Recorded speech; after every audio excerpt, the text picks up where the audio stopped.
Yes, and we are live. Hello, everyone. This is Lakume, and this is this week's What's Up. I'm Lucky. Over there is Omega. Hi.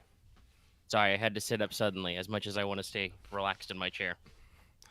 No, this is something that requires your full attention. At least for now. We'll wait for like 2 hours, and then I'll slump in the chair. You'll be like, bleh. Yeah. Because, hey, guys, in case you can't tell from certain current events, depending on how plugged in everybody is, your boy didn't sleep super great last night. It was slightly warmer, but that wasn't the reason. Some of you may have noticed the tweet at around 5 a.m.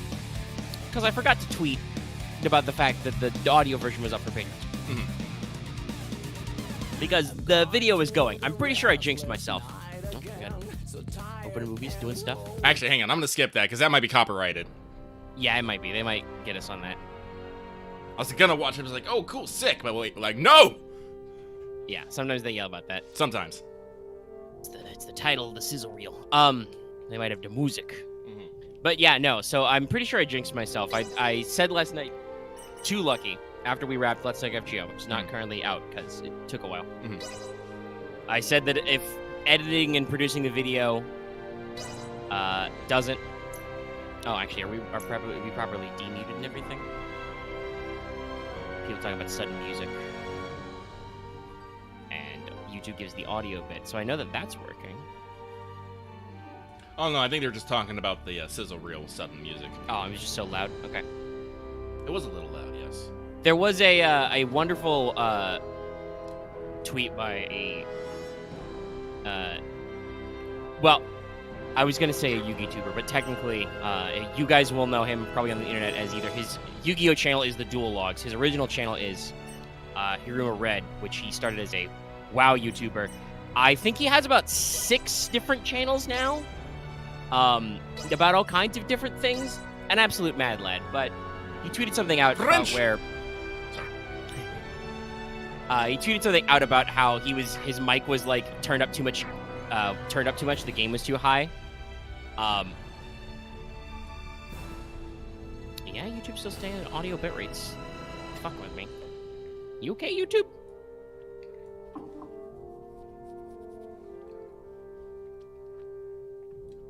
I'll send a message to chat and be cheeky.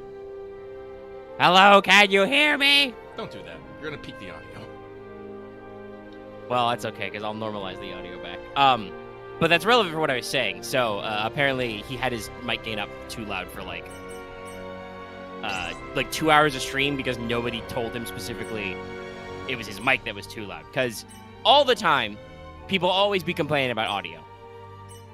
You know, somebody will be like, oh, you guys are really soft today. Oh, the music's too loud.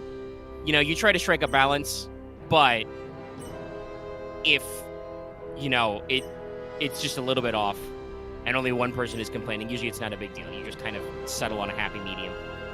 Sometimes you agree for yourself. I'm trying to decide if I want to be swole dude or, you know, night girl. Ah, yes, the classic JRPG problem, the two genders. Lucky's gonna embrace his, God, those are both some very JRPG hairs. Also, seriously, for love of God, chat, say something, please. Oh, that was interesting. Saw some idiosyncratic difficulty levels. Oh, yeah.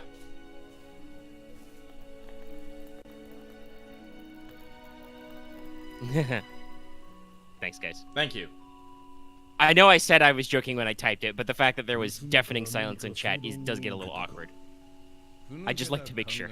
We like to make sure things are running. If you guys don't give us specific alerts, you know. Freaks us out a little, but okay, we're going. So before we were slightly concernicus about setting up the video there and getting blasted by the music.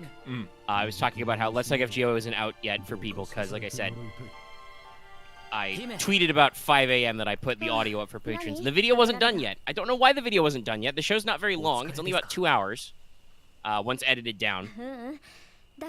But I told Lucky before we got off the VC that I might join in from some Zomboid if it didn't take me until like 4 a.m. to run the video. And therefore I classically shot myself in the foot, I guess.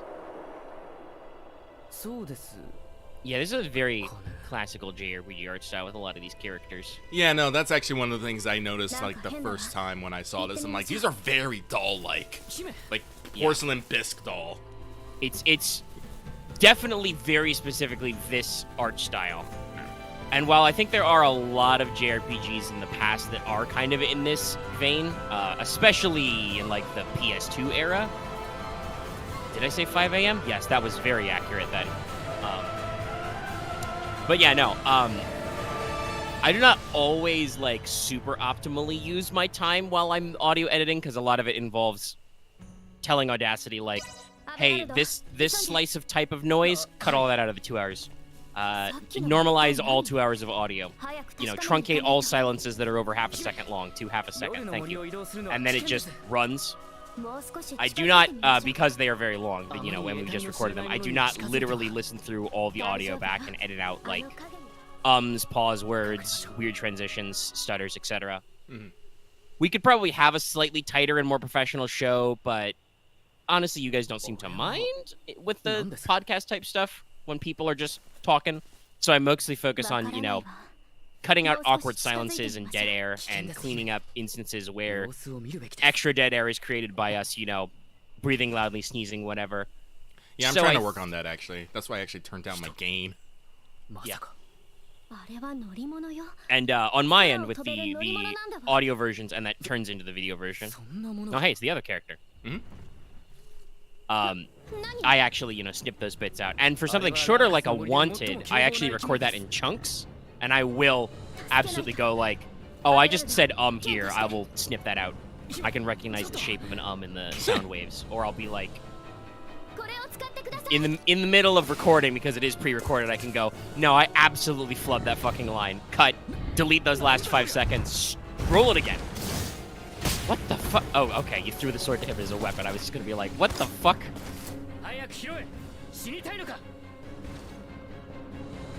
Damn, that boy's speedy. He's inhuman. Ah, yeah, I wield 2 swords. Alright, so you've got lady with 2 small sword. You've got man with large big sword.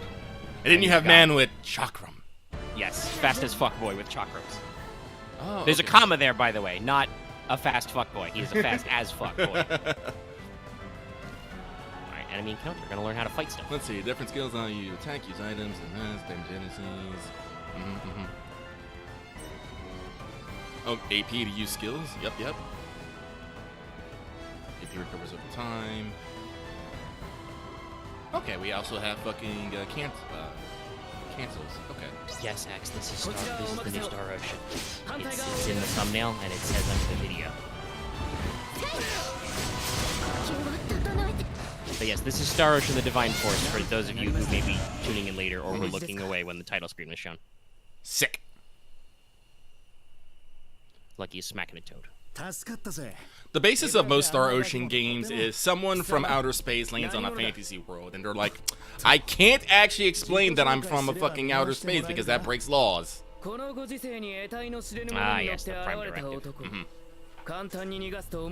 And then usually there's some weird planet side, weird fucking thing, and the space thing is very rarely addressed. It seemed like in the trailers there was a little bit more space stuff. But we don't actually know, because it is a JRPG and it's probably 80 hours long.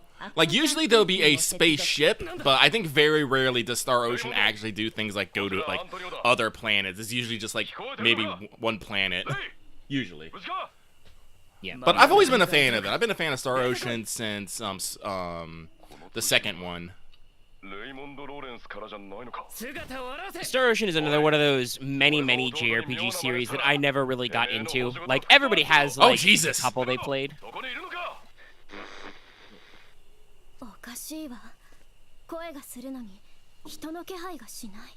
I keep seeing that fucking, like, symbol on his chest. I keep thinking Under Armour. I mean, that does kind of look like what he's wearing. He's got exercise gear on. But yeah, so, speaking of, like, the little bits and bobs of audio. Usually that's what I cut out. So I think yesterday, because some of you will know if you were there live, I had a little bit of the sniffle and the sneezing because I had my window open, obviously, to not melt. It didn't really help. I melted a little anyway. But that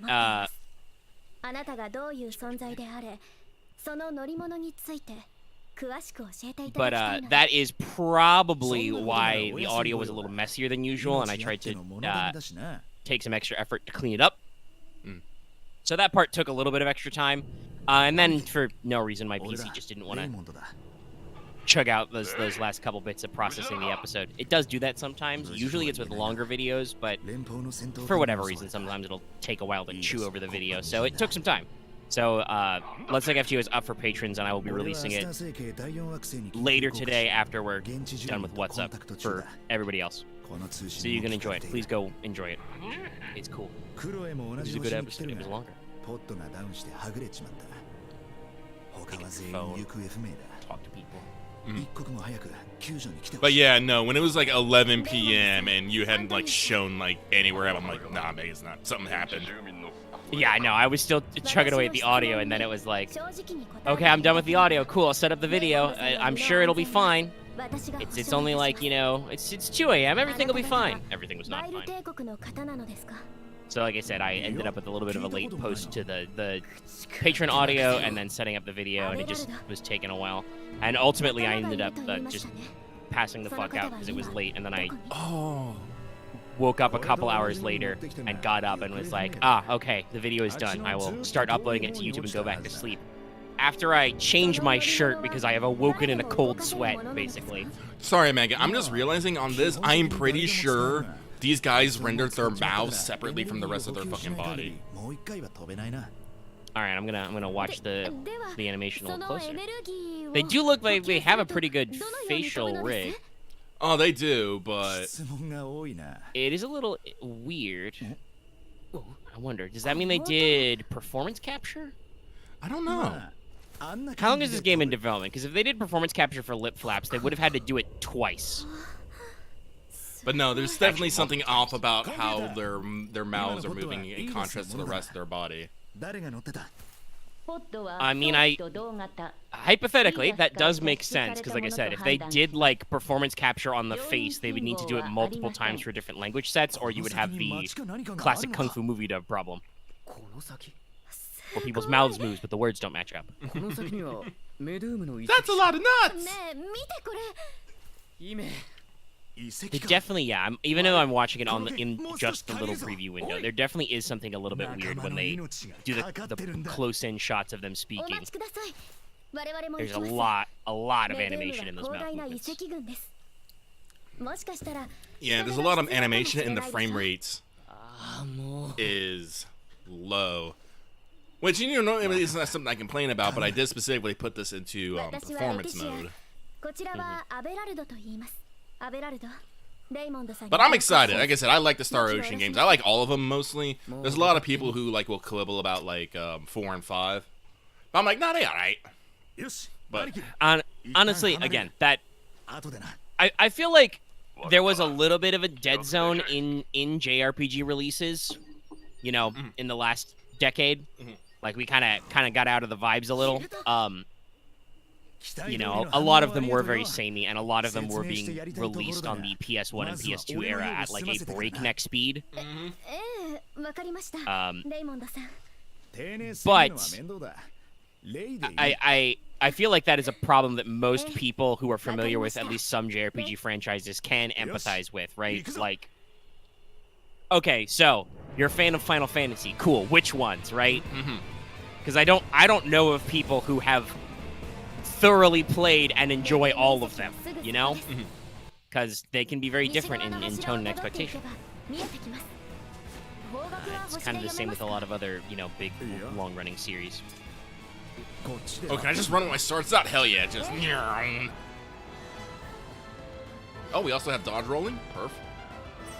Well, yeah, this one we seem to have, like a lot of games, gone full action RPG here. Well, Square Enix was Star Ocean traditionally action RPG? Actually, yes. Okay. Well, that's good. Yes, that's actually it's been an action RPG as far back as the Super Nintendo, in fact. Neat. All right, yeah. So that is not that shocking, though I'm sure some people on the internet will complain for some reason. Yeah, no, that's games like the Tales series, like a Tales of Symphonia and whatnot, have always been, and Star Ocean have always been action RPGs. So, action RPGs aren't actually anything particularly new. It's just 3D action RPGs are kind of a new blood because, like I said, Super Nintendo, it was still like 2D graphics, and excuse me.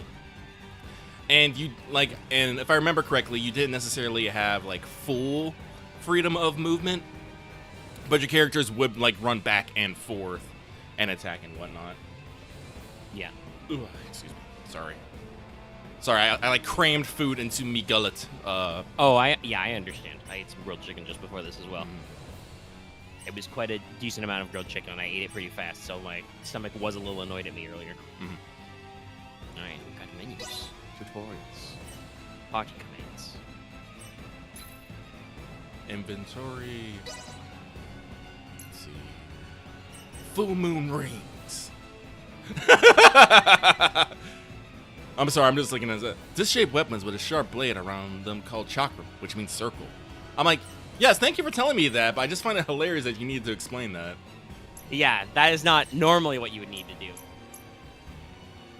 Blueberries, baby. Then we got collection, system. Okay. Let's fucking Yoon, baby. Yoink. Whoa. That man just appeared. Yeah, so let's see. Star Ocean is usually developed by Tri-Ace. Yeah, Star Ocean was originally under Enix. Yes. And now they got folded into the Square Enix bundle. They are technically, I believe, still a wholly owned subsidiary of Square. Yeah, but Square has been in the news in the past 24 hours, funnily enough. Yeah, for a couple of things. Just in general, and this is in my notes, I guess it's just like a quarterly thing or something, but a lot of Japanese publishers have been publishing sales numbers lately. Oh, yeah. Like on their best-selling franchises. So, for instance, Capcom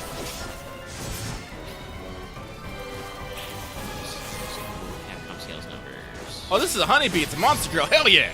I'm in the best life already. Ooh, my AP.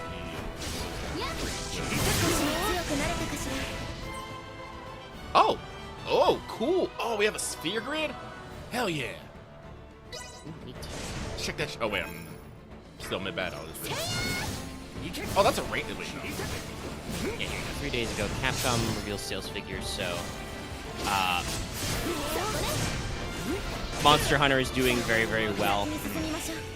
They're at like 11 million units. Resident Evil is, selling a shitload. Yeah, here we go. Major IP total. So their bestseller is Resident Evil series, total sold 131 million units. Monster Hunter is 88 million units, and then Street Fighter comes in third with 49 million units. Sad for us who care, Ace Attorney was not on that list. Ooh. But Mega Man is also, I believe that was number 4 at 38 million units. So, and that's, they've got a big, a compilation release coming next year with Battle Network. So that hopefully means we'll still continue to get some Mega Man treatment. But they announced that, did somebody else besides Square say? Oh, hell yeah. I think there might have been a third studio. But this started with Square announcing their big selling franchises. And guess what? It should shock fucking nobody. Final Fantasy was number 1 with over 100 million different units sold. Dragon Quest was next. That also had a big stonking number. And actually, number 3, somewhere in I think the 40 or 50 million range, was Kingdom Hearts. Yeah. So, obviously, the the big Square JRPGs are very core to them. But Square also released an interesting press statement, and I think it's interesting for reasons that it would appear that generally people on the internet don't think it's interesting, because there are a lot of incredibly lukewarm, dare I say, ice-cold takes on the internet about this Square announcement that I have seen. Oh, I definitely think they're like, I saw this statement and I didn't have necessarily the same reaction that everyone else. Like, yeah, and did, chat, let us know how you feel about this news. But the gist of the statement is, Square basically said that they've been doing their research and projections, and they are basically admitting the Japanese solo market isn't enough for them to keep making it worth investing in new games, basically. Like, as game development gets more complex, more long-running, they can't focus on just the Japanese home market and continue to make their money back and, like, keep employing everybody they've got employed and keep generating profits and keep, producing more video games. Yeah. At least that's how I interpreted it. Well, yeah. Which means that they are deliberately going to be making sure to expand into the worldwide marketplace and make games that will succeed on a worldwide level. And we already got some hints at this with some of the statements that Yoshi P and some of the other team on 16 were saying. Oh, yeah. Like, this actually shouldn't really come as a surprise to many people who've been paying attention. Yeah. Like when Square Enix picked up Eidos, like that was a push. This is a push in that direction, but they felt that wasn't working out. Like the development work for Spoken is another big hint in this direction. Yes, that's very. I mean, like, obviously it plays to very at-home Japanese themes. The fact that it's a literal isekai will probably go over well in the home market. Mm-hmm. But that's the thing, it's like they can't sell, Japanese-ass games to just the Japanese anymore because Square Enix is literally too big for that. Yeah. Like, it's not... Oh, go ahead. Keep going. I'm dying. Okay, sorry. While you recover from that. And, ice cold take number one. People are like, oh, look at Square Enix, we live in Clown World. They are planning on focusing on worldwide releases and then sold all of their worldwide studios because recently they divested themselves a lot of the IDOS-related studios they had acquired back in the day. A lot of those went to Giga Publisher, THQ Nordic, along with, like, rights to shit like Tomb Raider, Deus Ex, etc. Yeah. However, guys, those two statements aren't in contradiction. The reason, as Lucky was saying, the reason why they let go of all those Western properties was because their company was too big. There was too much money for them to manage. They said that they wanted to focus on their Square Enix studios and not basically, I think, have to worry about those other IPs and stuff. Mm-hmm. A little platformer. Yep.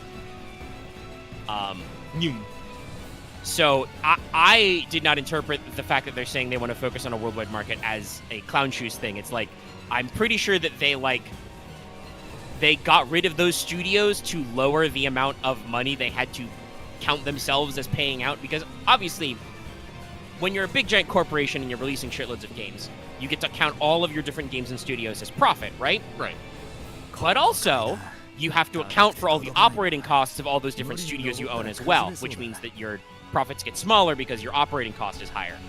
Go ahead. I really feel that people forget that things take money to make. I really do. Yeah, I do. Especially these days, I do really feel like people forget about the vast overhead cost for games sometimes and, like, all this other shit. Like, it's, like, ultimately the way the Bayonetta thing turned out was, according to Taylor's own admission, either she looked up some wrong numbers or somebody fed her some wrong numbers about how much sales Bayonetta made, and that is why she pushed for the 6 figures. Like, the only way she could have arrived at the number of units sold was if you totaled up literally every sale Bayonetta and Bayonetta 2 had over, like, its entire lifetime, which is not how profits work, guys. Like, residuals are cool, but if you're, like, buying copies of a video game, that was, like, re-released in 2015 and made in 2005, those 2005 guys they've already been paid or been fired, basically. Like, you can't go back in the past and get them their money. Hopefully they're still working at the company, and the company can continue to make some residuals and keep all those people employed, but it's not the same, right? Mm-hmm. So yeah, it's true. I don't know how much. I'm sure she did do the voice lines for Smash, but I don't fucking know what her cut of the Smash profits was either. Like, technically Bayonetta is in that game, but obviously the fact that Bayonetta was in Smash is like a huge call to the fact that the franchise has a popular following, but not necessarily a one-to-one to money. And yeah, the whole thing turned out to be meaningless. Bayonetta 3 is sitting at like an 89 on Metacritic. It's, on best-selling charts for the Switch. It turns out it's a good video game. Who could have guessed? Who could have guessed? But yeah, no, like I said, a lot of people think that like Square is clowning with this worldwide pivot, but letting go of their worldwide studios. And again, it's because I'm sure Eidos was very expensive to operate, and all those other studios. When was the last time they were actually like making big money on some of those franchises and IP they sold? Like, Y'all remember Deus Ex: Mankind Divided? I do. Great 2/3 of the game. Solid 75% of a video game. No, so honestly, I feel like with selling these studios, it's not that they want to remove their ability to produce like global games. It's they want to dial back their expert costs and build global games with the studios they have. Yeah. It's like, because obviously they have an international market. We've just talked about like the numbers for Final Fantasy are baller as hell. Multiple millions of units sold across their franchise. But like a lot of JRPGs, they had a very rocky 2010s. The PS3 generation of consoles era was not super great to JRPGs. Thank you, teleportation. Yeah. But yeah, so that, like I said, that was the first lukewarm take I saw, was people being like, wow, so Square's going to pivot to global after selling off their global stuff. That's just like, okay, I don't think you guys understand. I'm sure they sold those studios to generate more capital so they could make more video games, guys, because it was expensive and other people wanted them. And to be fair, in a raw business sense, yeah, the guys in Japan at Square Enix probably didn't give a fuck about Deus Ex and, Tomb Raider and stuff. Like, maybe a little for some of the, great history of games. And, back in the day, Deus Ex is one of those classic immersive sim type RPGs, and it's true that Japan fucking loves Cyberpunk. But I'm sure that, like, in a market-wise, a lot of their guys weren't, like... I mean, you can tell that they weren't necessarily invested in the IP themselves, because while they owned the rights to it, it was still Eidos and their subsidiaries handling it. It's not like, Tetsuya Nomura or Yoshi P made a Deus Ex game, right? Right. So, there's not necessarily a lot of cross-contamination. The second ice-cold ass take is the... Oh, so they're going to complain about they're not making more... They want to sell to a broader market, but they're going to keep signing exclusivity deals. First, internet. You know that those are timed, right? You can play Final Fantasy VII Remake on your PC right now. It was about a year later, but that does kind of stutter sales out. Like, you get the initial cash infusion, and you probably get a big heaping helping of cash from Sony to make it exclusive for like a year. And then you release it on Steam and Game Pass or whatever anyway. Xbox comes to you and is like, hello, we would like to put your game on Game Pass. Here is another dump truck full of money. Like, they are making money to do games exclusively, all right? And as far as I know, it's not hurting their sales. Because I'm pretty sure back while it was still, PlayStation exclusive, now admittedly it was PS4 exclusive. It was just before some of our issues with a lot of the, oh, neat. shortages and stuff. But 14 remake, not 14 remake. Regular 14 though is also doing very well. You know, award winning, all that fun stuff. Still successful. 7 remake was award winning and best selling. Wow, I find this interesting. We have something called stop mode where you can just pause, maybe use an item or a quick HP recovery. That's neat. Okay. That's good in some action RPGs to let you just pause and think about things. It's just like, wait, just freeze. No, that's good. I like that. Yeah, very handy. Nice. But yeah, so again, it's like that. The fact that Sony is handing money, you know, hand over fist to Square to sign these exclusivity deals for a limited time and then throw them on Steam later is probably not like negatively affecting their like global marketing reach, you know?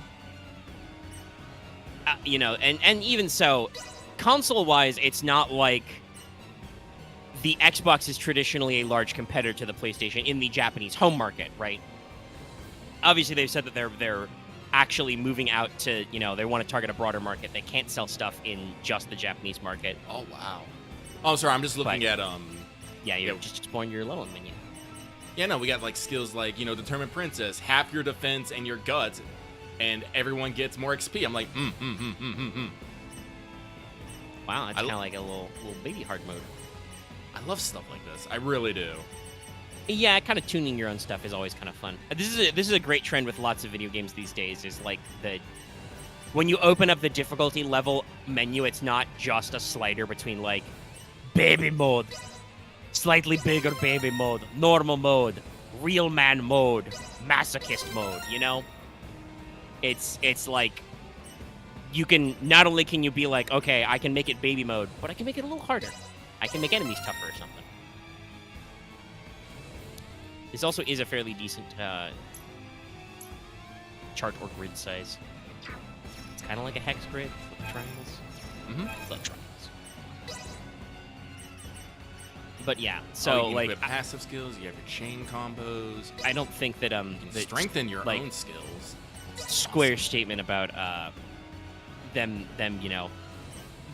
Also, again, this is an announcement they made about their strategy going forward, like, as of, you know, last week. All those video games that are exclusive have been being made for, you know, years. So, this is another thing about business. Everything takes time. People forget about this all the time with creative media, but games, movies, TV shows, whatever, take a shitload of time. As, like, an aside, for instance, just today it was announced that for the 4th season of the Witcher TV show on Netflix, they've recast Henry Cavill. They're going to have, I think, was it Liam Hemsworth? The other Hemsworth brother, take over as Geralt. And there's no clear, like, indication of why exactly this was. There's some rumors and stuff, but I won't get into it. But the 3rd season hasn't actually been released yet. They shot it, but it's not out yet. And yet we have this news of, like, actually we're planning on a 4th season, but we're recasting the main guy. Like, that's how long all this shit takes is, you know, they are making creative decisions for the next run of production they're going to do, and you haven't even seen the previous run of production yet. So it's the same with video games, if not longer. But how, also, I want to say, the exclusivity thing is mostly about their big, shiny next-gen titles. If the Switch wasn't, you know, a toaster with a touchscreen, I say this affectionately, I love the Switch, but it is not the most graphically robust. I believe I've talked before about the stories I've read where Nintendo has to, like, pay NVIDIA extra money to keep making the Switch chips because they're so fucking old. But given the amount of shit that Square is releasing on Switch, they are releasing a lot of games on Switch as well. Most of those tend to be their 2D HD style stuff, though, right? Right.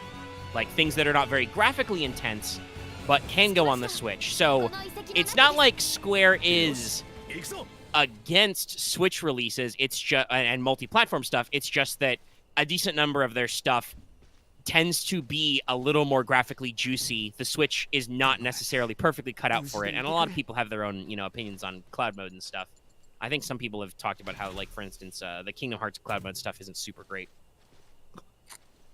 So, if Sony is willing to pay them money, I'm sure that they are still. It is more profitable for them to take the exclusivity money for console exclusives to PlayStation. That is a big something.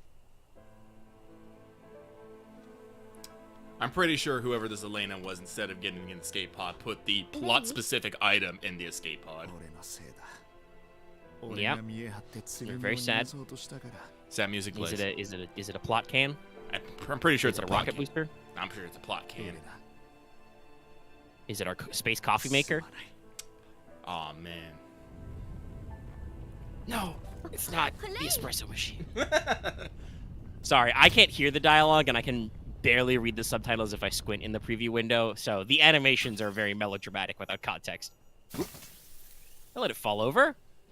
Even if it is a space trash can. Oh, it's open. Okay. Duma. Duma! Orb friend! It's a plot robot. He's very spherical. It's using a feminine voice. Oh, okay. Alright, can't hear. Did you just slap that dude? He, she, it, or they are very spherical. BAM!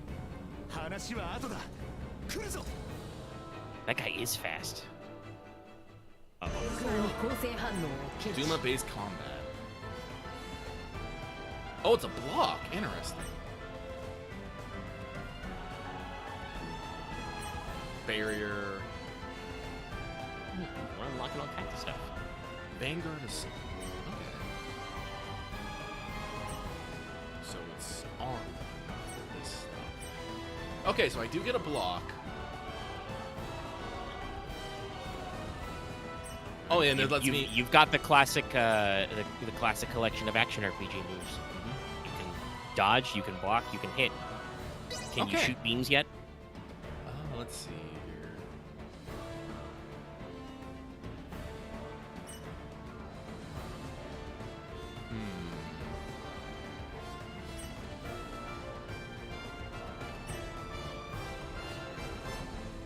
Oh, you can blindside things. Okay. Unfortunately, I don't think this is the proper time for me to actually like try to get into it.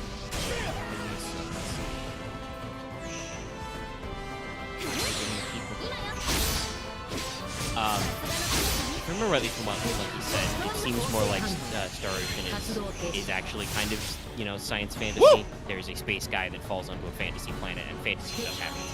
There was, after all, a giant toad. Oh, I fire beams!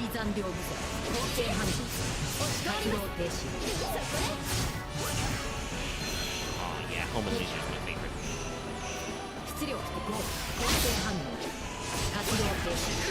Oh, I'm out of AP. Shit. Run away!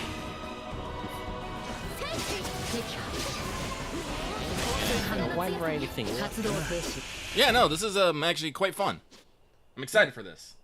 Seems like your companions are also helpful. They do stuff. Always good. Kind of expected these days, but you never know. He's big. He's small. I like how this guy's barely hanging on top. It's like, ah! Ooh, we have multiple things.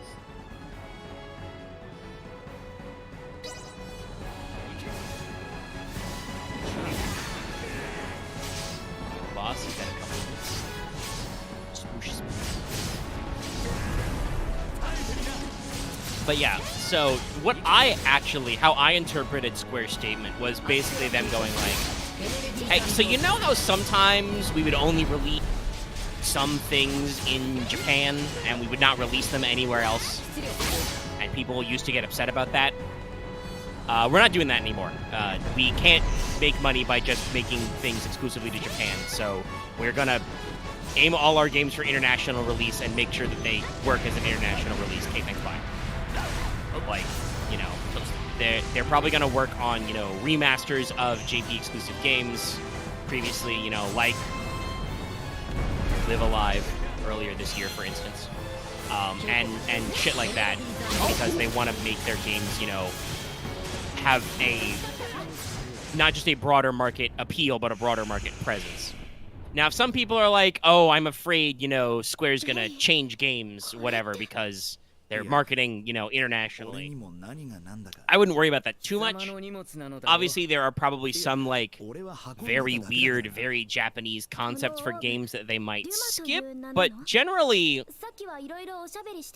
Square's, big tentpole games are kind of broadly appealed. Like, I mean, look at their top 3 franchises, right? Mm-hmm. You've got Final Fantasy, which, while being quintessentially JRPG, are also, like, heavily based on Western fantasy tropes most of the time. The latest trailer for 16 has some very much, what was it? I think I saw somebody tweet a phrase that, like, imagine a Game of Thrones episode, but with an aside about how it's a terrible idea to summon Ifrit. It's kind of what it feels like, right? Like, there's a lot of political melodrama involved, but also sometimes people are giant monsters. And it looks rad. Dragon Quest. A lot of dragon stuff. Dragon. Double Dragon? Dragon's Dogma? Dragon's Dogma 2 sometime. One day. Eventually. They announced it. We'll see when. Capcom likes to play their announcements very specifically.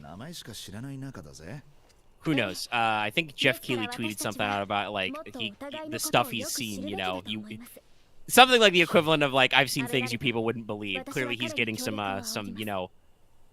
early treatments for scheduling and programming the Video Game Awards, I think. Oh, yeah. Some people are showing him some stuff they want to show on the program, so I'm sure, as usual, there will be some fucking mind-blowing announcements. I'm hoping so.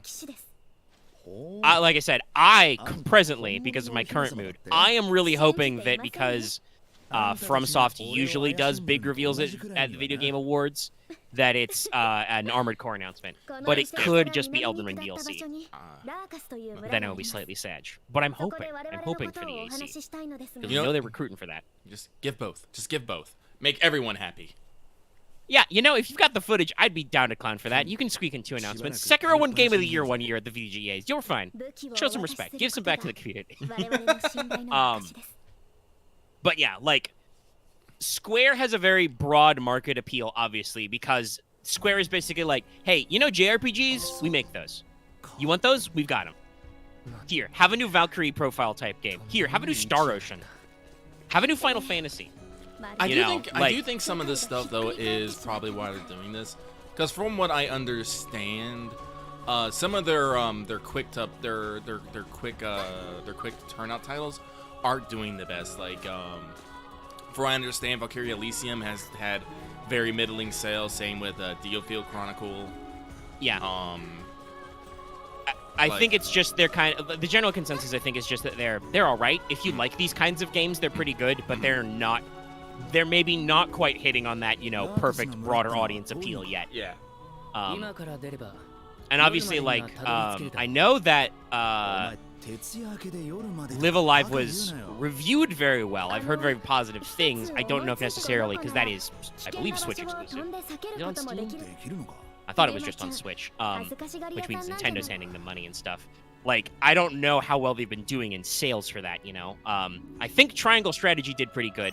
That is also now on Steam. I know that, and a lot of people specifically bitch and moan that it's because Square didn't market it, so I don't know or not.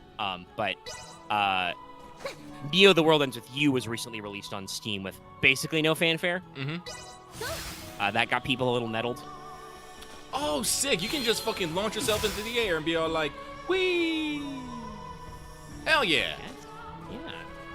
Really getting into some of that stuff. That's some of my favorite time periods, speaking of action RPGs and Square Enix's best-selling stuff. I still have so many fond memories of specifically Kingdom Hearts 2, because that's the one where they really got the mobility down, right? Mm-hmm. Like, that was the slickest. I really hope that, like, 4 can return to that kind of stuff. I want to, send Sora flying over a fucking Google Earth sat map of Shinjuku. Please, Mr. Nomura, give me my dream. Yeah, you see, this whole announcement though has me having kind of mixed feelings because I enjoy my Japanese Japanese games, you know. Yeah. So I'm always I'm like a little worried that they'll start focusing more on wait, I'm doing this wrong. There we go. They'll be focusing more on a global appeal, on their global appeal, and stop using so many like Japanese roly-poly bean. And stop focusing on like such like Japanese Japanese games. But, yeah, and we'll see how the slate looks, cause like, and admittedly, like you said, some of the a lot of the reviews for some of these games are still kind of mid. You know, their sales numbers aren't probably the best assistants, but they're still being, I believe, reviewed as like generally average. Let me check. Oh, let's see. Geofield Metacritic. 71, pretty mid. That's on PS5. Lower on Switch probably means there's a... Wow, 65 on PC? How about me?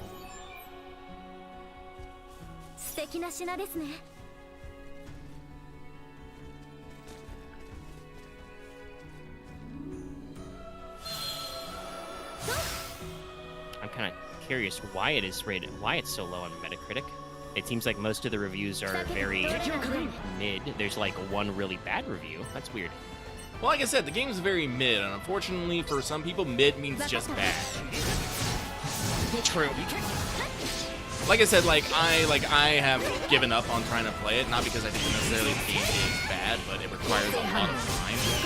Yeah, I think this has just got that seems to be the thing mainly is the time investment. Yeah. It also just seems to it varies wildly on like who said what on what console, because it's like 78 on Xbox, but 68 on Switch and 65 on PC. I'm like, I don't know. There might be some port optimization there, but all consoles now are basically just different slices of PC.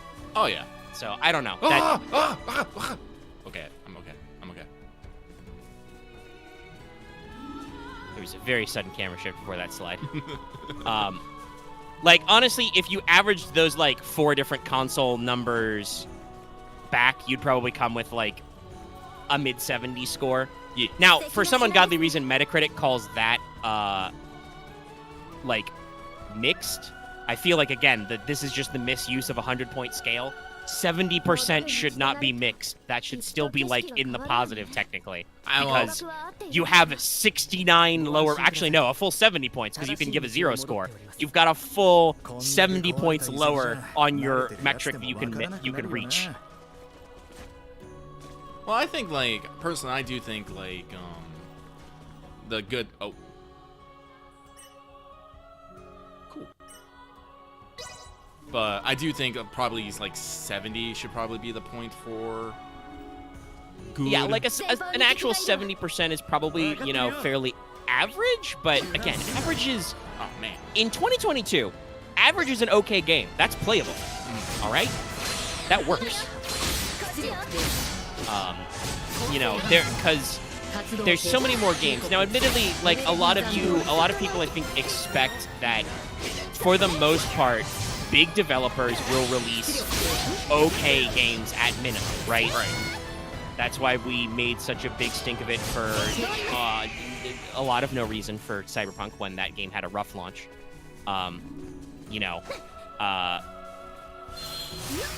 But there are occasionally bad releases, but I feel almost like the nature of shit like, early access and stuff like that has, like, differently conditioned people. Because, like, those smaller studio releases and early access releases, that's usually where you get, whoa, this game is bad. Like, Oh, yeah. very rarely does a game actually make it to market from a major studio on, like, all platforms. Had to think of the word there for a second. And it's like, oh, this is just bad, right? I messed that It up. doesn't happen a lot because there's a very long process of, like, review and development. And you still do get your stinkers. I think in most recent memory, the straight up failure of a game that's most recent is Anthem. Yeah. I mean, you can't say that and not specify what games have been releasing that are straight up bad. If you say Cyberpunk, you're wrong. That game was okay when it started, and hey, guess what? It didn't fail. It's even though it's been like a month since Edge Runner came out, it still has a shitload of players. So well, like the Babylon's game is Fall, fun. and my thing. Yeah, and I'll say I agree with you about Babylon's Fall. I think that one was also just like Square and Platinum did try to put some marketing on it, but it didn't. It still feel like a lot of people didn't even fucking notice, which may have been its problem. And then it just came out and it was bad. And I kind of feel that way. Like, I don't know how successful it was. I think it was an okay game. It's just nobody gave a shit like about that that other similar game in that vein, Godfall, right? Yeah, I think that's probably another. Well, no, I'd probably say that was another average game. I'm pretty sure for what it was okay. From what I heard, people who actually bothered to play it said, yeah, it's all right. It might be a little tedious in the grind, but that's why they like gave you some starter editions and shit you could pick from. In general, I feel like we have a lot of issues with the games as a service platform and people trying to apply it to everything and discovering it doesn't work. Like, certain types of first-person shooters have had a big problem with that. Others have not. You know, Overwatch 2 had a really rough launch and transition. I think they finally took out the need to authenticate it. They stopped doing the phone thing. Mm-hmm. I still haven't picked it up and I don't care. I just, if Activision Blizz is going to drop the phone authentication, I'm slightly more interested in Modern Warfare 2 now. Because there were rumors that was going to require phone authentication for multiplayer as well. Oof. Sorry, excuse me. But, you know, Battlefield, the new Battlefield game didn't do very well. It had a very buggy beta and just like... I think in general, a lot of these live service games have the issue of... You understand you want to grind, right? Like, you want to build a system where the players play the game or they pay you more money to play the game less. Arguably, even successful games that are fun still do this. Again, because I've had a little bit of the Gundam brain. I'll talk about it later. You got some stuff. We can finally talk about a few things that we've had in our back burner. But I've been paying a little bit of attention to some notes about, you know, the Gundam Hero shooter that's out, because that's coming out on consoles, I think, next month? It might be December. But, you know, they have obviously some, you know, premium Battle Pass skins, so I watched somebody, you know, talk about what your Gundam main says about you. And then for all of the, like, premium, the Battle Pass unlocks, it's like, also you have too much money or you have too much time on your hands, you know? Mm-hmm. Even in a game that generally people are positive about and think is cool, we're still making the jokes about the Battle Pass grind, right? I think there's a real issue where, obviously, you can do... I don't think you can say that about Halo Infinite, though. Like, I know it's disappointing, but a lot of people did play it, and they released the multiplayer first, you know, free, and that actually got people in. I do believe... I don't know anything about it, and I would say not to spoil it for me, because I will get around to it eventually. What's critical reception on it? Actually, let me check, yeah. That's like, because there's a difference between something that's bad to you and something that's objectively bad. Yeah, I'm looking at it right now. On Xbox Series X, 87 Metacritic, 8.0 user score. Obviously, I think there are lots of story complaints about the direction Infinite is going. Again, I have ideas, but I don't know a lot about it. In general, it seems like everybody understands that the gameplay loop is good. Multiplayer is passable. It's just kind of it's got the usual problem we have with lots of games these days, where there's a lot of overpromising from devs and a lot of under-implementation. Also, Halo is infamous for its split-screen co-op stuff. That still isn't in Infinite, you know. Also, I was going to say people's unreasonable expectations also take into a factor. Well, Lucky, you got to keep in mind, I don't think people had unreasonable expectations for Halo. Because, really? Generally, people do not think of the 343 Halo games as good. Oh, really? Yes, no. Halo 4 and especially Halo 5 are very mid, if not outright disappointing to a lot of people. Really? Okay. Yeah, no. So, like, I don't actually know how much people's... honestly, that could be why it has such a a high like score of users in Metacritic, they may have been pleasantly surprised. Okay. Like a lot of people were like, okay, they're doing stuff we think is good. We didn't like the direction of these last couple Halo games. Because like 343 brought in like an entirely different art style for Halo 4 and Halo 5. You know, they switched up a lot of like the antagonists and stuff. There are some plot decisions I won't get into because, like I said, I'm still planning on it again. I need the PC upgrade. I would love to do a long-running Halo co-op series with Lucky because, like I said, the Halo co-op is very robust and there's a lot there that we can get into unpacking the plot and see how we feel about these decisions in real time, Chad. At the very least, the soundtracks are still pretty good, I think. But yeah, so I don't know. That could be why. In general, I think though, like the disappointment I've seen with Halo seems to be, again, with ongoing content updates. They released the multiplayer first, and they're like, okay, we're going to keep it coming with, updates and refresh it and, do all that stuff that we do with multiplayer games, and it just hasn't been quite as zesty as people wanted, Not zest. Yeah. And God knows how the fuck... Well, actually, I know how Fortnite specifically keeps the zest going. Their licensing department is unhinged. I suspect they have made a deal with Satan. But Fortnite probably keeps itself in the public consciousness if it still is in, but at least I see the memes anyway. Oh, I love that. They say you cannot escape from fated battles, meaning boss battles. I'm like, yeah, it's a good way to say it. Yeah. But like, that's like how Fortnite goes in. I don't know if Apex Legends is still relevant. I see people playing it. It's by the guys who made Titanfall, so I know the gameplay is tight. It's just, I am not really into Battle Royales, guys. I tried some Apex, and it's just like, the thing happens where I'm just like, yeah, I died. I gotta wait 20 minutes for my next game. Rip. That was the thing I loved about Fall Guys when I was playing it was, yes, it was a Battle Royale, but like, when you died, it was like, okay, you can spectate, or when the match is done, just get the fuck out. Get your rewards, go home. Right. And I don't know if more modern Battle Royale type games are closing that loop so that you can actually like get racked out and go on to your next game faster.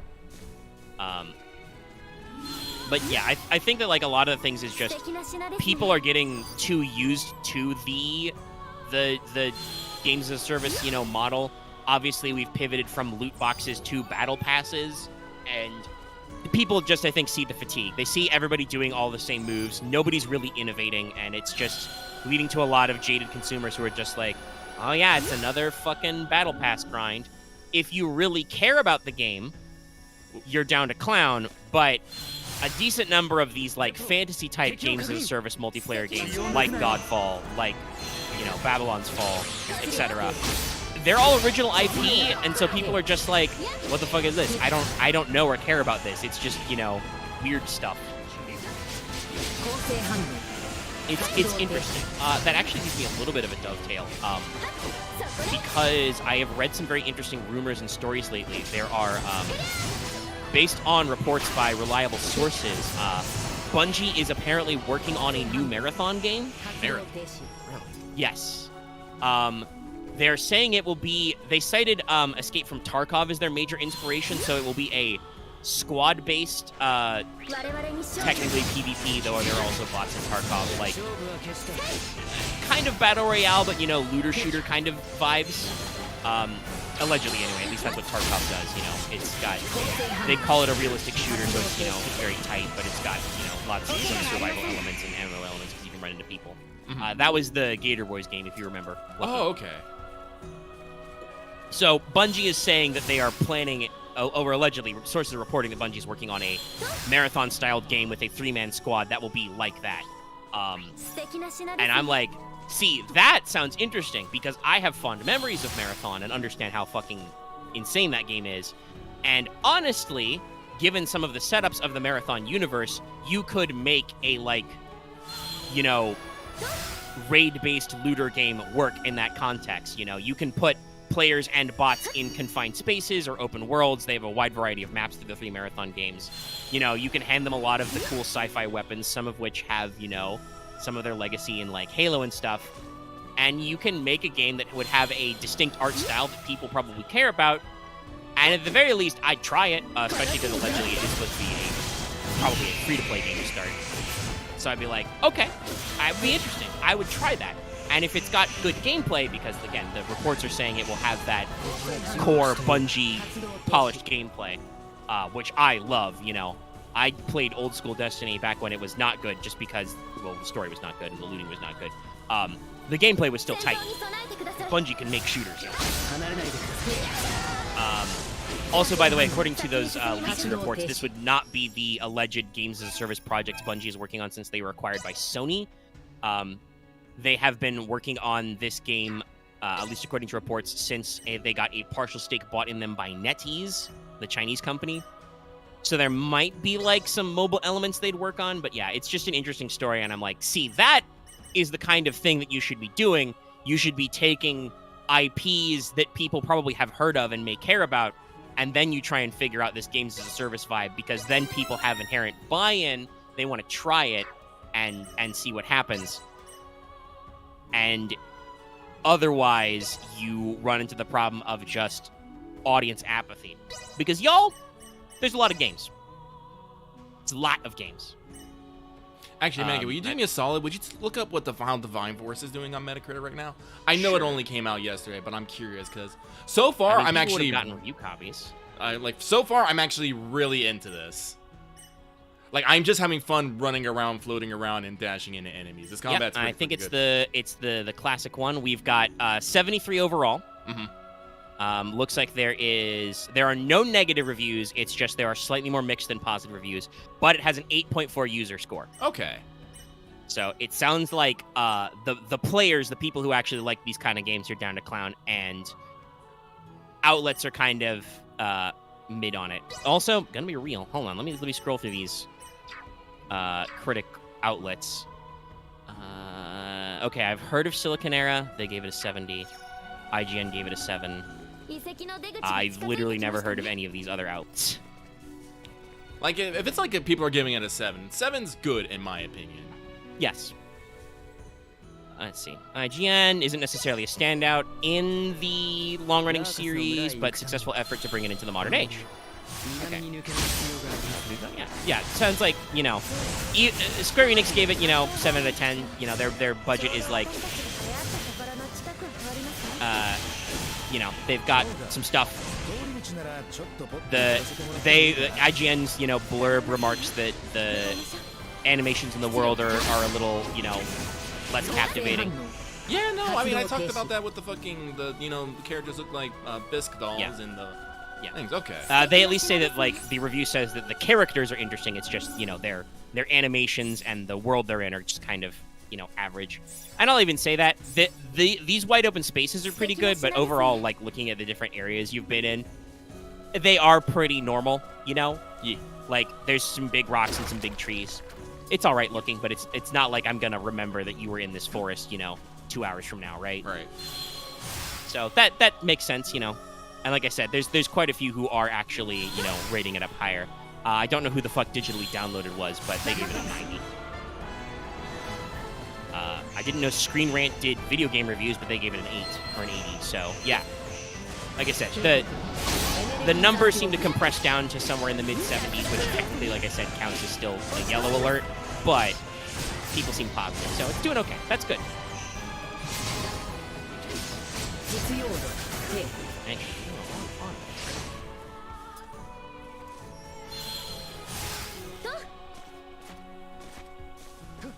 Oh, okay, so it must be 75 or less is a year. Because I wanted to go look up Asterigos Curse of the Stars, which did actually come out this month, and I completely forgot. Oh, shit! It's all digital. That's got a 77 on Metacritic. User scores are a little lower, but that might just be... I think that's just averaging. I don't understand how Metacritic aggregates their scores. There's 3 10 user reviews out of 7 positive reviews, and then there's 4 mixed reviews, and it's 6.4. I don't understand how this works. But yeah, Asterigos came out, and people are saying, in the kind of action RPG Souls-light vein, it's pretty good. Oh, we can't go over there. Okay. Especially considering Asterigos is a debut game for that studio. Mhm. It's their first game. I was gonna put this on my PlayStation wish list, but I didn't, so... okay, it's $35 for the regular version, $45 for the deluxe. What do you get in the deluxe edition? Guys, did anyone remember the name of that game where we were all laughing about, the hand holding, push triangle? Does anyone remember the name of that? God, it's on the tip of my tongue. It had a weird JRPG-ass name. What was it? Yeah. Something Knights? Maybe. And I can't even remember if it was spelled with a K or an N. I think it is something Knights. I'll look into that. Because, that's one of those things that I'm all about. Like, I like my weird-ass, Japanese-ass fucking Japanese games, so... Oh, well, and I think that, like, given there have been, Western, like, visual novels and dating sim stuff, some of them are obviously, taking the piss, but... Look at you had a full boyfriend. There's still enough of an appeal over here to, like, make those... I mean, hell, you want to talk about appeal, talking about localizing, the remaster of Mahoyo's coming out in the West, right? Like, that's a big deal. That doesn't normally happen with Type Moon games, so... The audience exists, it's just got to be the state of getting to it. Can you... On the internet, PlayStation, can you tell me what's in the deluxe edition? They will not. How dare. Oh, do I only get SP from leveling up? Shit. Oh, I'm not... Oh, I am logged in. Thank you, PlayStation. Oof, if that's how it's gonna be, I don't like that. I don't like that one bit. What are you missing with the XP? SP apparently is the way that you level up your skills, your sphere grid, and your skills. But it looks like you only gain it from leveling up. So that means that means it's slightly problematic because that means you cannot grind to get the good stuff. Well, that actually makes sense. They don't want you just grinding for fucking everything right off the bat. But depending on how leveling works and skill things, and it might be more important to grab one thing over another thing, or you might lock yourself into a quote-unquote bad build. Oh, what's that? Oh, more Doom points. So, little Concernicus.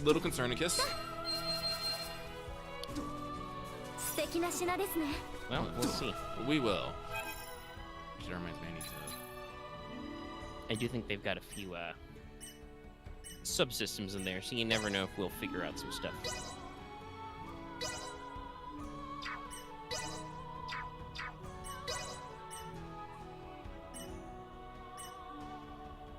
Oh, cool.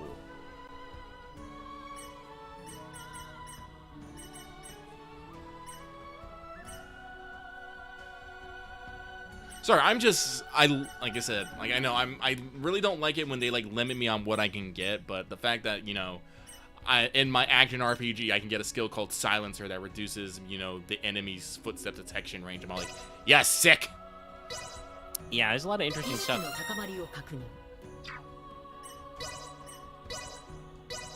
Yeah. I'm gonna stab more people in the back. But yes, as I was saying, there's loads of video games. So, I'm interested in Asterigos. I watched a couple of those trailers, and it seems like it's doing generally well. But it's like, well, that's another brand new game to pick up that I haven't. Perfect. I do still want to get, Bayonetta 2 and eventually Bayonetta 3, because they seem to be, reviewing very well. But again, that's more games to play. We got Dad of Boy very soon. Though, because I am streaming that, I have, a schedule. So, that at least I can work off in my own time. Whee! Because there are other games.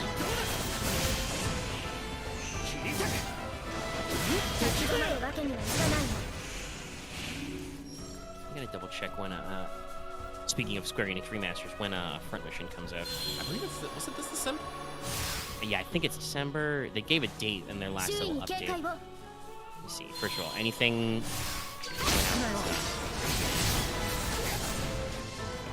Oh, actually, speaking of games that I think did not end up very well, there was a... remember we talked about Resident Evil Reverse, that weird multiplayer thing they did? Yeah. I saw some tweets from some people who I know play video games and were just like, yeah, it's not very good. Oof. It's weird.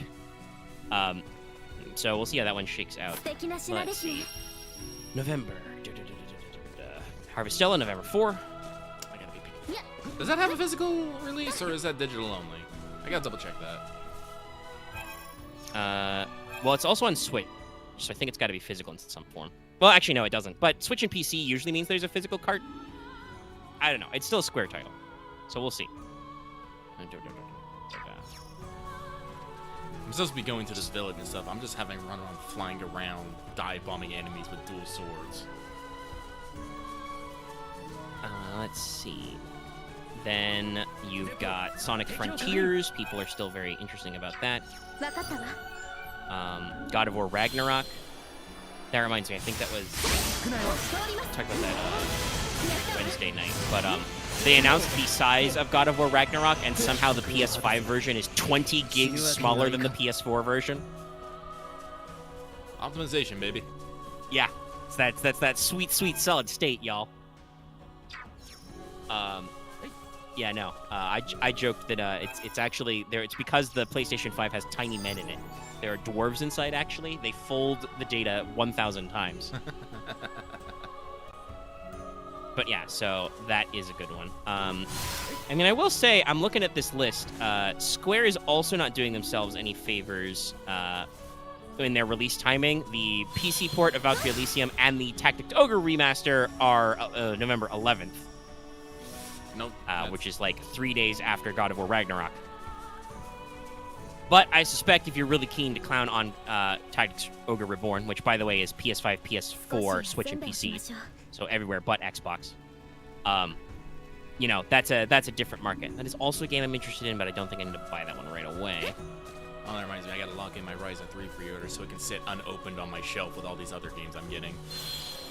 Right, the two big games I am for sure getting in November is God of War, my pre-order's already locked in, and Pokemon Scarlet. Nah, I'll wait a little bit. I'll wait a little bit.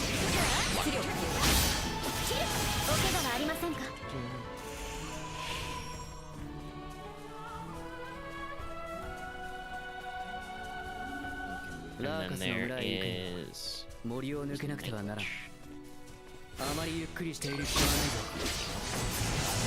then, yes, November 30th is all the console releases of Gundam Evolution, so it is next month. And then December, Dolso, pretty packled. Oh shit, there's a new Need for Speed game coming out?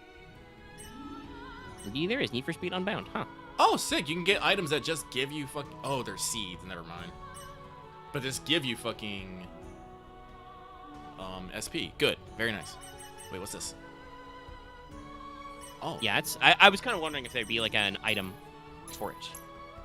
Let's see. But December, the big ones are Callisto Protocol, December 2nd. And then December 13th, Crisis Core. Okay, so probably some blocks left. God, I'm looking at this list. There's still like 24 games that are allegedly going to come out this month. Don't have release dates. I suspect they are not coming out this year. Oof. At this rate. I mean, some of them you can be surprised. You know? Like, let me just look through this, you know?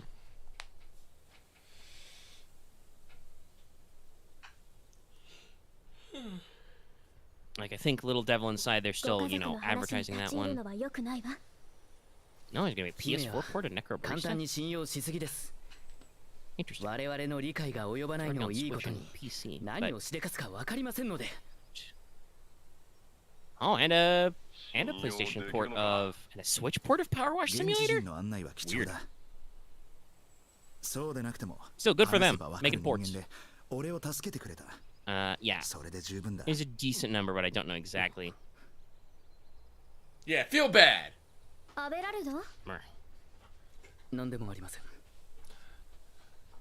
But yeah, so there's still some pretty big games coming out in these last couple of months that I'm interested in. And we'll have to budget it all out. In addition to, you know, obvious stuff. You know.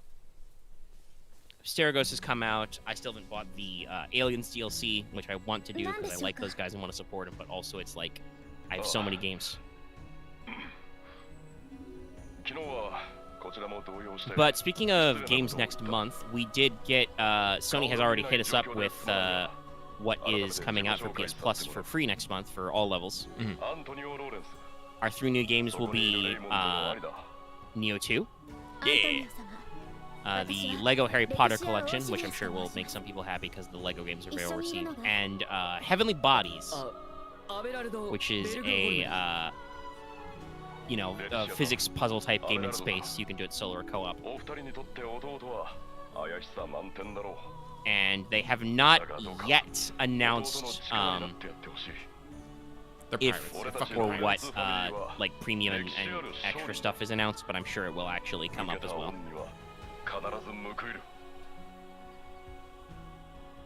ご安心ください。弟さんの旅の安全は我々が必ずお守りいたします。感謝する。レイ、お二人に迷惑かけるんじゃないぞ。それじゃあ行ってこい。オーバー。 But yes, many video games. Many video games. If you like video games, it's good time. It is good time. Actually, I can speak a little bit about a video game I've been playing a little bit. Well, I say more than a little bit, but it doesn't feel like a lot. So I did finally pick up I Was a Teenage Exocolonist, and I low-key hate this game. Not because it's a bad game, and not because I didn't enjoy that, because it makes me look at my life and go, what the fuck, yo? It's one of those kind of games. Yeah, sounds alright. So... Oh, I can't remember... The developer... Well, the publisher is Finky, but the devs is, like, Northway or something like that. It's something like that. It's also their debut title. Yes. But I Was a Teenage Exocolonist is basically a visual novel card deck building I don't want to say necessarily say roguelike, but life simulation. It has a lot of tags on it. You play as a character from the years of 10 years old to 20 years old. Each year is basically 13 months, which basically turns in, you basically do an action a month. So you get 13 actions in a year, so you got about like 130 actions before the end of the game and credits roll. The basis of the story is that you have left Earth to found the first exoplanet colony, and how you deal with that and all the trials and tribulations of that growing up. It is not a happy time. It is a happy time. Like, all the people, well, most of the people, I would say like 95% of the people that come with you are good people, and you will adore them and think well of them and want everything to be nice and great for them. Things are not nice and great for them. I will not necessarily get into spoilers of like some of the stuff that happens, but this game is not afraid. Like, God, it's like within like 3 months, I think. Like 3 to 5 months. Just punch you in the gut and be all like, "This ain't all sunshine and rainbows, bitch," and I'm just like, ah. But the reason why I'm having a problem with this game is it's very, I don't want to say it's necessarily very free, but it's very, oh god, what's the word I want to say? I am loath to use the word inclusive, because personally I don't like that word, and I don't think it's particularly apt for this game, because when I think of the game's exclusive, like when games trying to be inclusive, I usually think of games trying to shoehorn in either shoehorning in on the last moment or oversaturating a game with basically hang on, I'm trying. Ironically, yes. Token characters is probably what you're thinking of. Like, we're excessively advertising. Yes, we are inclusive because we have lots and lots of things. Yes. That lots and lots of character tropes or archetypes or different groups of people. Yeah. And like I said, the game is very inclusive. Like, when you make your character, you can you know, you can designate if you're more masculine looking, you're more feminine looking, or you're androgynous. You can set your pronouns. But the thing is once you do that, it's never brought up again. It's just a thing. Well, I take that back. When you hit like 13 or 14, they ask you how your puberty is, and you can be either like menstruation, breasts, erections, and, you know, hormones, or nothing. I'm like a doll down there. That's literally one of the options. I was just like, eh. But I think that's like the only thing, and no matter what it happens, that just pops up. So I'm just like, no, like, so I appreciate that. And like you, a lot of other people are in the colony are like that. There are, you know, feminine looking girls, masculine looking guys. There are some people who identify as neither gender, but at no point during the game do you know, they make this a point of the story. People just are. And in my personal opinion, that's the best way to do it. I don't need the game to scream at me that these persons do not feel like well, and in general, that's just a lot of vibes of a lot of science fiction. I mean, obviously there can be you know, resonance or allegory, but I feel like just with the way we are generally progressing as a society and the implications of technology, a lot of this just turns into, oh yeah, no, in the future, this is not a social problem. This is just a thing that exists and nobody really cares. And that's good. Yes, and honestly, that is the more ideal future that I think most people are okay with. It's just like, oh yeah, no, it's just, we don't need to comment on it. Yeah, no, it's just a thing. And they're kind of that way with, and they're that way with relationships too. Like they actually do say, you know, you can have, there are several types of relationships you can have as well, including polyamorous relationships. I will note, you can't just, you know, date anybody with anybody. There are specific pairings that work, and I'm like, no, that fucking makes sense. Yeah, that would be a little unreal. I mean, if the game wanted to be more romance focused, I think there is certainly something to be said for literal mix and match things, but making it make logical story sense with the characters, you know. Yeah, no, like usually, you'll notice certain characters like to hang out with each other, and you know, sometimes you can date both of them because they also want to date each other and stuff, and you can just be like have a nice little happy time. But unfortunately, one of Lucky's problem is he is a hardcore romance shipper. I like seeing people have happy relationships, and I don't want to get in the way of them. So when I see other people who like starting to form their cliques, I'm all like, yes, good, do that. Except when it's someone I like, and then I'm all like, oh no, what do I do? It's like, do I break up this happy couple for my happiness? I'm just like, I've had problems.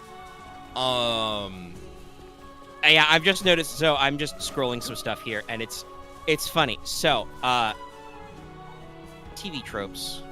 My favorite source of a casual read on many things. It's full of people who will over-categorize everything. It says, dating sim. A small part of the game. It is possible to date many characters, but some have love interests other than the main character that they will prioritize, unless given good reason not to. This is blue linked to the trope God Dang It, which is the trope for things that are really complicated unless you're looking at a walkthrough. Yes, there's a trope name for it, and yes, it's great to see that. And others have hard locked requirements for what they want out of a relationship, or personal issues that prevent a long-term relationship regardless of what the player does. Yeah, okay. This divergence from genre traditions was criticized by many reviewers. And that's that last couple sentences was what I wanted to throw out there. Yeah, no. So, now, again, apparently this is a theme that people have noticed and some people are complaining about. Now, I'm not going to complain about it. I don't like it, but it's fucking realistic. Yes, that's the thing. It's like, I know this is a video game, and I do like, okay, so I'm gonna out myself. I was super into Tangent. She is a science nerd. She doesn't like people. She doesn't like her own fucking body. She just wants to be really super smart, prove everyone she's fucking awesome, and, you know, is literally married to her work. She hates her body. She wishes she could be a digital AI consciousness and stuff, and she has a lot of fucking baggage. I was expecting her to be basically someone who is more in the asexual kind of line, you know, doesn't actually want physical contact, just someone who you can be smart with together. And, you know, I was fine with that. I was fucking down with that. I never flirted with her. I just helped her with her life. I was there when she needed me. And, you know, one day, like, our fucking friendship was at, like, 80 or something. I was like, hey, we should become an official team. Like, didn't even call it dating. It was just like, we're a team now. And she was like, yes. And then she tried to kiss me. I was like, oh, maybe she's not as sexual as I thought. But, at the end, you break up. Like, long-term resistance, it just does not work with her. She is married to her work. She has a lot of baggage. She just cannot handle a serious relationship, and starts turning into like more casual flings while she, isolates herself away from the life and world.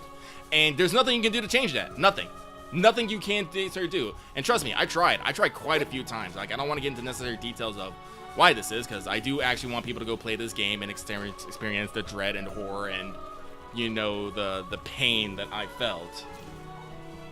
I'm looking at the list of character names and I'm just like, okay. I need to steal this energy for making fucking sci-fi character names. Listen, it's a so the main character name is Solana, or Solana Kaya? It's something. I don't even know. There's a lot of extra vowels. Lucky mentioned the character Tang, whose full name is Tangent. There is a Tammy, as short for Aspartame. Dysmythia. Anemone just goes by Anemone. I guess that's like a name that actually people use. There is a Mars, which is short for Marzipan. Yep. Cal for recalcitrance. Yeah. Whoever the fuck named that for. Geranium is just geranium. And Flululu, which is short for fluorescent. That's your mom. There's so many. There's a com for kombucha. Yeah, no, I'll out this. You're a fucking hippie colony, by the way. Oh, perfect. Yeah, that makes perfect sense. But like, the naming is just like, damn, this is, because you've got those punchy sci-fi shortness, but then you've got like, no, I could totally see somebody in the future thinking it's cool to name their kid Tangent or Tang, like as a math thing, but also you shorten it to Tang, like the space strength Tang, which is like a thing that people do, like. That's very relevant for ideas I got rattling around in my head. Like this game causes me pain, but it's not just about the destination, it's the journey, and that's what this game really is about, is you growing up, learning to deal with your emotions, hormones, how you feel about other people, how you deal with adults. Like, I remember, like, when this review came out, when the reviews came out, people was like, this is, like, a very good teenage simulator. Because a lot of points, there's problems happening, and the adults don't want to clue you in because you're fucking kids and you can't do anything about it. Well, they think you can't do anything about it. Yeah. And, you have to, how you do that. There is, like, a metric that... Where am I? Oh, I left the area. I was like, I've just been... Man, I can just play this game mindlessly and talk. I love it. Yeah, it's good. I know there was some concern earlier, but yeah, that's the sign of I think for mechanics-wise anyway, a smooth action RPG where like you can do most of the bulk of gameplay and still engage your brain. But let's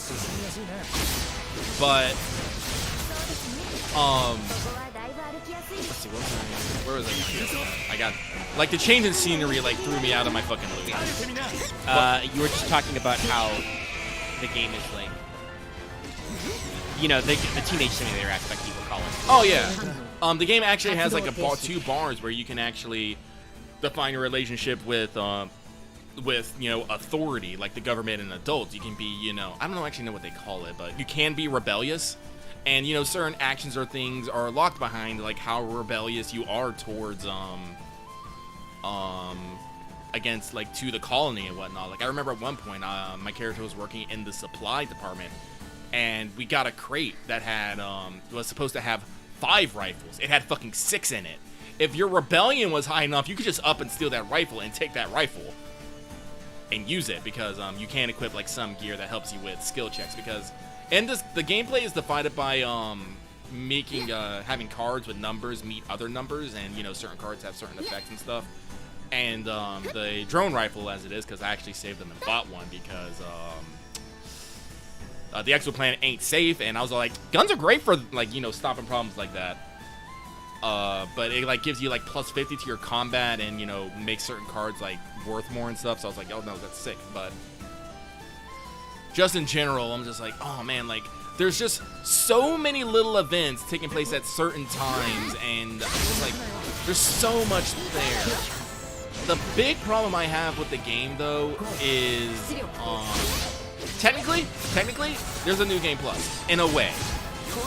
This is a mechanic that kind of gets explained at the beginning, but also doesn't really start showing up until your second playthrough. Is that your main character, for some reason, completely, I do not know yet, I haven't figured it out yet, is Sorry, I was just tabbing around. So TV Tropes has, of course, a lot of other things. You know, they've got different tabs for stuff. I tipped over to Your Mileage May Vary, which is the tab for just more subjective content. There's only a few entries, but one of them is Fan Preferred Couple, and it talks about Tangent Soul, and then reviewers complaining specifically about that. So lucky you were not alone in debate. People like this pairing and are sad that it never works out for character reasons. Well, that's very funny, but also a little sad. But yes, it is a little sad. But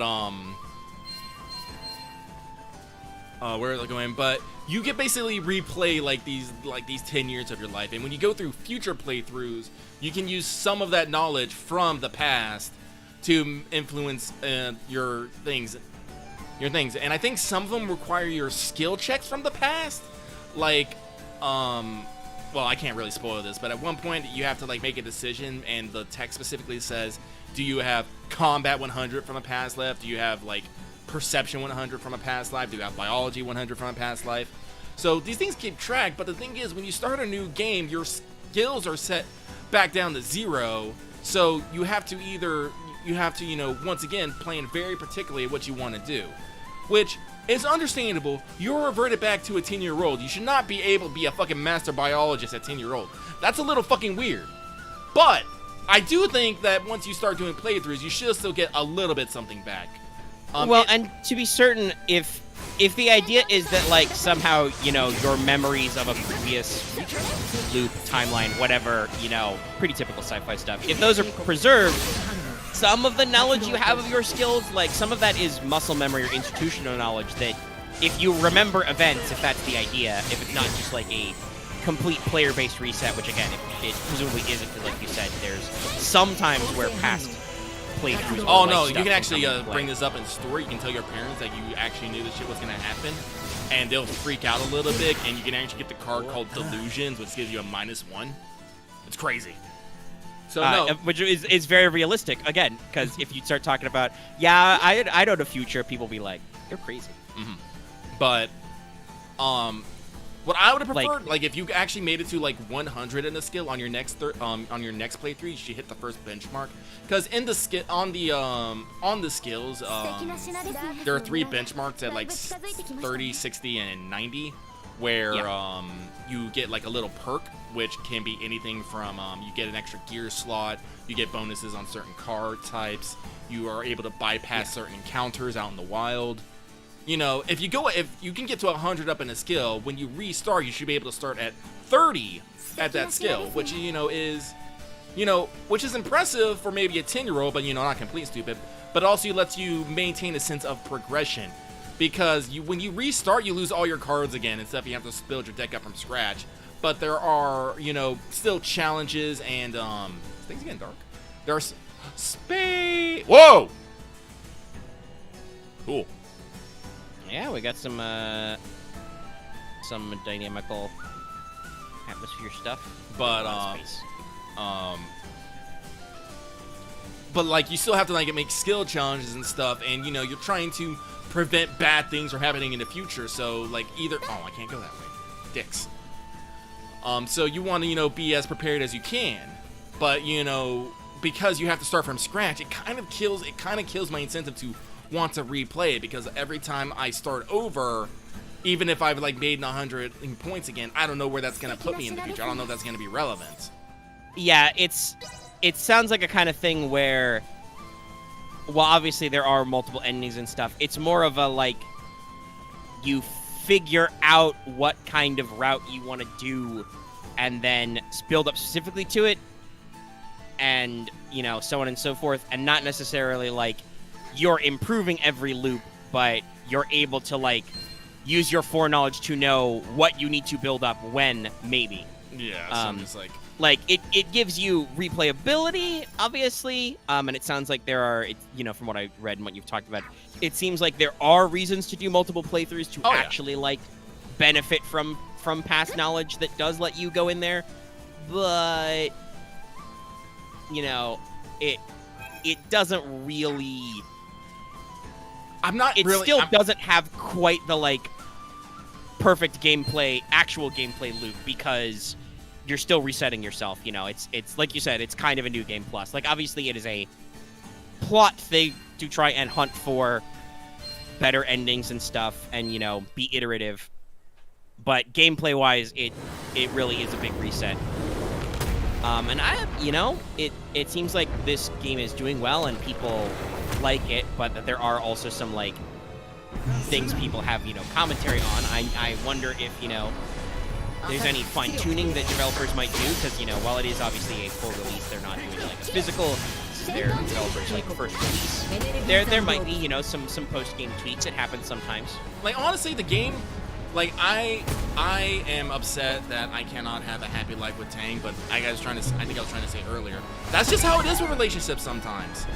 Sometimes things just won't work out. And that's why and that's why I'm like, I don't like it, but I don't think it's necessarily as yeah, I was gonna say this earlier, but we got distracted by other stuff. You do not like this fact, but you're not going to necessarily complain about it. You will not say that it is a negative and be like obviously you wish it was different, but you're not going to be like, I wish this was different, therefore I dislike this game. Yeah, no. No, like, because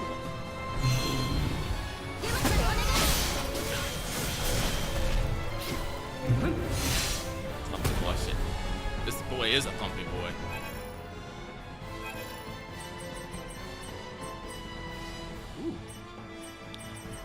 Was this store related, or did you just wander into a boss in the middle of a field? I just wandered into a boss in the middle of the field, which I'm okay with. Ah! I was not okay with that. Well, it's good. Oh, what you doing, lad? Yeah, I mean, like, even if you're talking about, some of these things and, like, complexities, I'm still like, this still seems like something I would want to try a couple. It's a good game. I don't think it's a game that I would, like, I feel immediately, like, I'm checking the price tag and I'm like, okay, $25. That is within my budget. No, actually, I should say, I don't like to shill too hard, despite my jokes about it. I will say we are coming up on the end of the month, and we are about $10-ish below the payout threshold for YouTube. So, usually there's like 10 or 15 of you in chat. If you're listening live, we could solve that right away if, 4 or 5 of you, dropped us a couple of bucks. Or if you aren't a channel member and you want to be a channel member, you could lock that in. That'd probably be cool. Make sure we get that sweet ad rev. Just saying, just bring it. It is tickling close to the end of the month. But like I said, with the $25 price point, I'm like, okay, this sounds like I will be intrigued by this. I will be interested. Like I said, I looked up the character name list and I was immediately like, oh, I love this. I love what they're doing here. No, it's a good game, and it's very easy to lose time on it. Like, don't say that to me. Yeah. I love those games. No, like, that's just my problem with Zomboid. That's my problem with lots of other space building games. Like, I've talked before about how I've sunk so much time into like Surviving Mars, for instance. Like, you will, because the gameplay loop is very simple. Like, you just 1 month you go pick an activity. You might have a little like special story thing, or you can talk with people. Sometimes they'll have a little story thing. But you pick an activity for the month. You do a card game to see how well you do with it. You get the results of that. Maybe some more story stuff happens, but it's just more reading. And then you just go on to the next month. It's very easy just to get into the rotation of doing what you want to work on and just reading. There is a lot of reading. Like, and I said, and it's very good. It's very well written. I think it's very, very well written. Thank you, Starlight. No, we have not yelled at Dallas because Dallas has been very busy with his midterms and has not been shown up on streams. I thank you for your super chat. Thank you. I will make a note here. Yell at Dallas. Hopefully, Dallas said he should be back for Fail Betrayal for this upcoming week. And I think that's probably it'll be the start of November. So we should do the one that wins the Patron poll. So I'm sure there will be plenty to yammer jammer about him at. But no, I do. If you want, like, if you just want a good space teenager game that highlights a lot of, you know, socio-economical and political things, including environmental conservation. I mean, yeah, I do.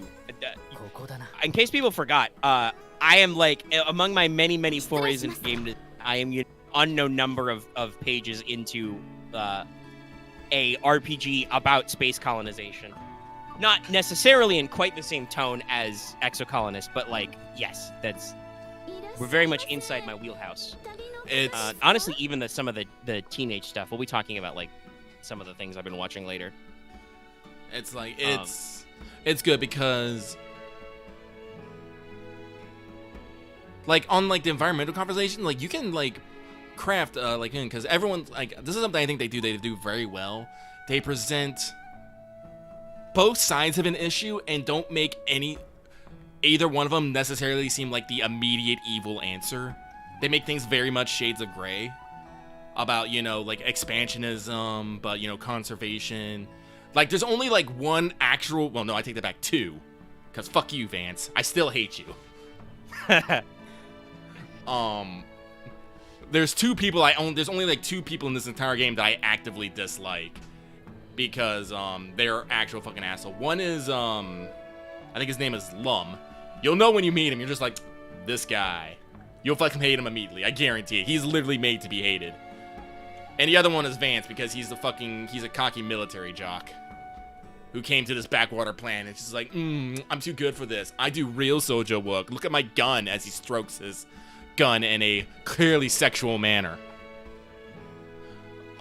This is my rifle. This is my gun. Also, no, Legendary. Actually, no, it's not out season 3, episode 1. Did that drop on the Disney Plus? The fucking stratted releases they've got for this shit is killing me. I need to catch up then.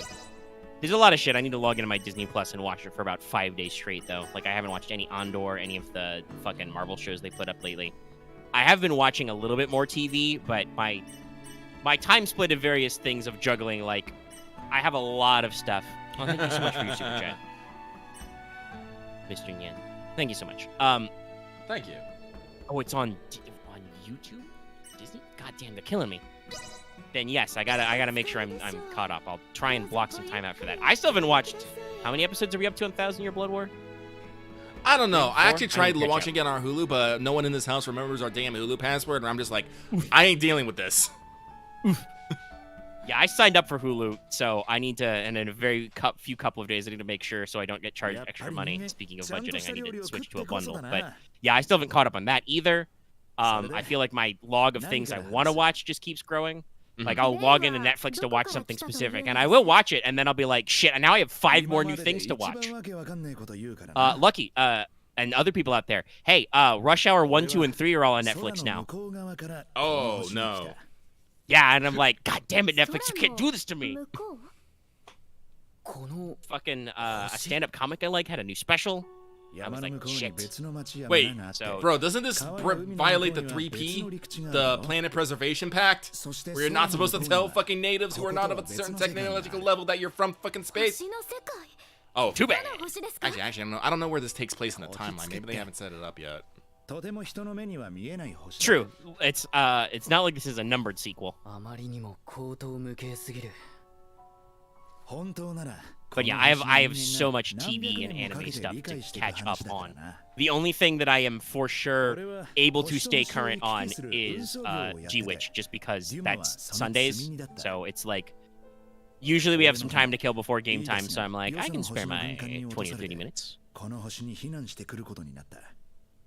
But yeah, no, like I haven't caught up on Bleach, and there's just more and more things which get added to the pile. So someday I will get through those things.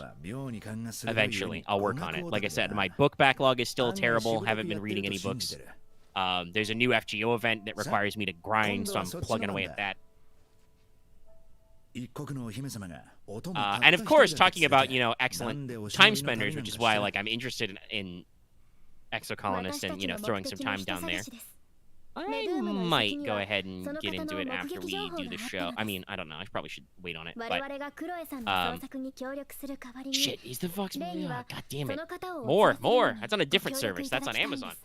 I haven't tried to watch, whatchamacallit, Rings of Power at all. I have very intermediate responses. Some people seem really keen. Other people are kind of meh on it. I should probably give it a poke sometimes just to see what it's like. But also, I should say, I have canonically fallen asleep in the middle of the Silmarillion, so I don't know. The Silmarillion is very dense. Yeah. Yes, we both thought it. Yeah, no, it's got a lot of really interesting world building, but once we get past the creation myth to just all the mytho-history stuff, it's just like, oh my god, there's so much. Parts of it are really rad. It's just, there's a lot. It's a lot. Actually, I was considering opening up the Project Zomboid server again after, and because you didn't get. Yeah, that was the thing. That's why I said I might not actually go ahead, because I did miss out on Zomboid after this, and I wouldn't mind getting into it. Because that's a great time waster game for us. We just lose time, and we've developed a new time killing technology. It's awesome. Yeah, so I wanted to talk about this, and I did actually want to on mic also. Have you talk a little bit about some of the updates that Project Zomboid is planning. We talked about that the other night as well. But, you know, that's... again, the Zomboid stream was really popular, and people seem, interested in some of the stuff we say on it. So, it might be good to keep them informed. Zomboid is, interestingly, one of those games that is, like, still technically in early access. You know, it's not feature complete as far as they're concerned. Oh, is there a card game here? Was Hell yeah. Thursday night, I think? Yeah. Sounds about right. Yes, because Wednesday we did actually stream Final Fantasy XIV. It was only for like an hour and a half because the FGO stream was long and late, and also I got fucking my internet connection gets a little sketchy around midnight sometimes on my PlayStation anyway. So I eventually got kicked out of the server like half an hour before I wanted to end the stream anyway. It's a slight shame, but we did actually get to do some funny things. Oh, they're just gonna let me go up on these fucking roofs. That's good. This seems good. I'll say this. Even watching you play this and how tight it is, I still don't know if this is a game I'm planning on picking up anytime soon. It's a JRPG. I know. Yeah, I don't have any history with Star Ocean, and like I know it's going to demand a lot of hours, but it seems cool. I'm glad it seems like it's got some pretty tight gameplay for this style. Like this is like I think people who are a fan of Star Ocean will love this game. I don't know if it's necessarily for anyone who likes when you start going down that lines, like people who like JRPGs in general might like it. People who like, RPGs might not. Yeah, because it is technically, it is an action RPG and it is very JRPG with its aesthetics. But I'm like, this seems like it's got some tight gameplay. I like that. That's good. Thumbs up. But there's also so many other games that have good gameplay I could play. I've lamented before about how, like, I'm only a couple of months from Sony siphoning, $100 out of me to keep my PS Extra, and I want to keep it up because there's a lot of good shit on there. But God, there's a lot of good shit on PS Plus. I downloaded and still haven't played because I was in just a slump of games to play.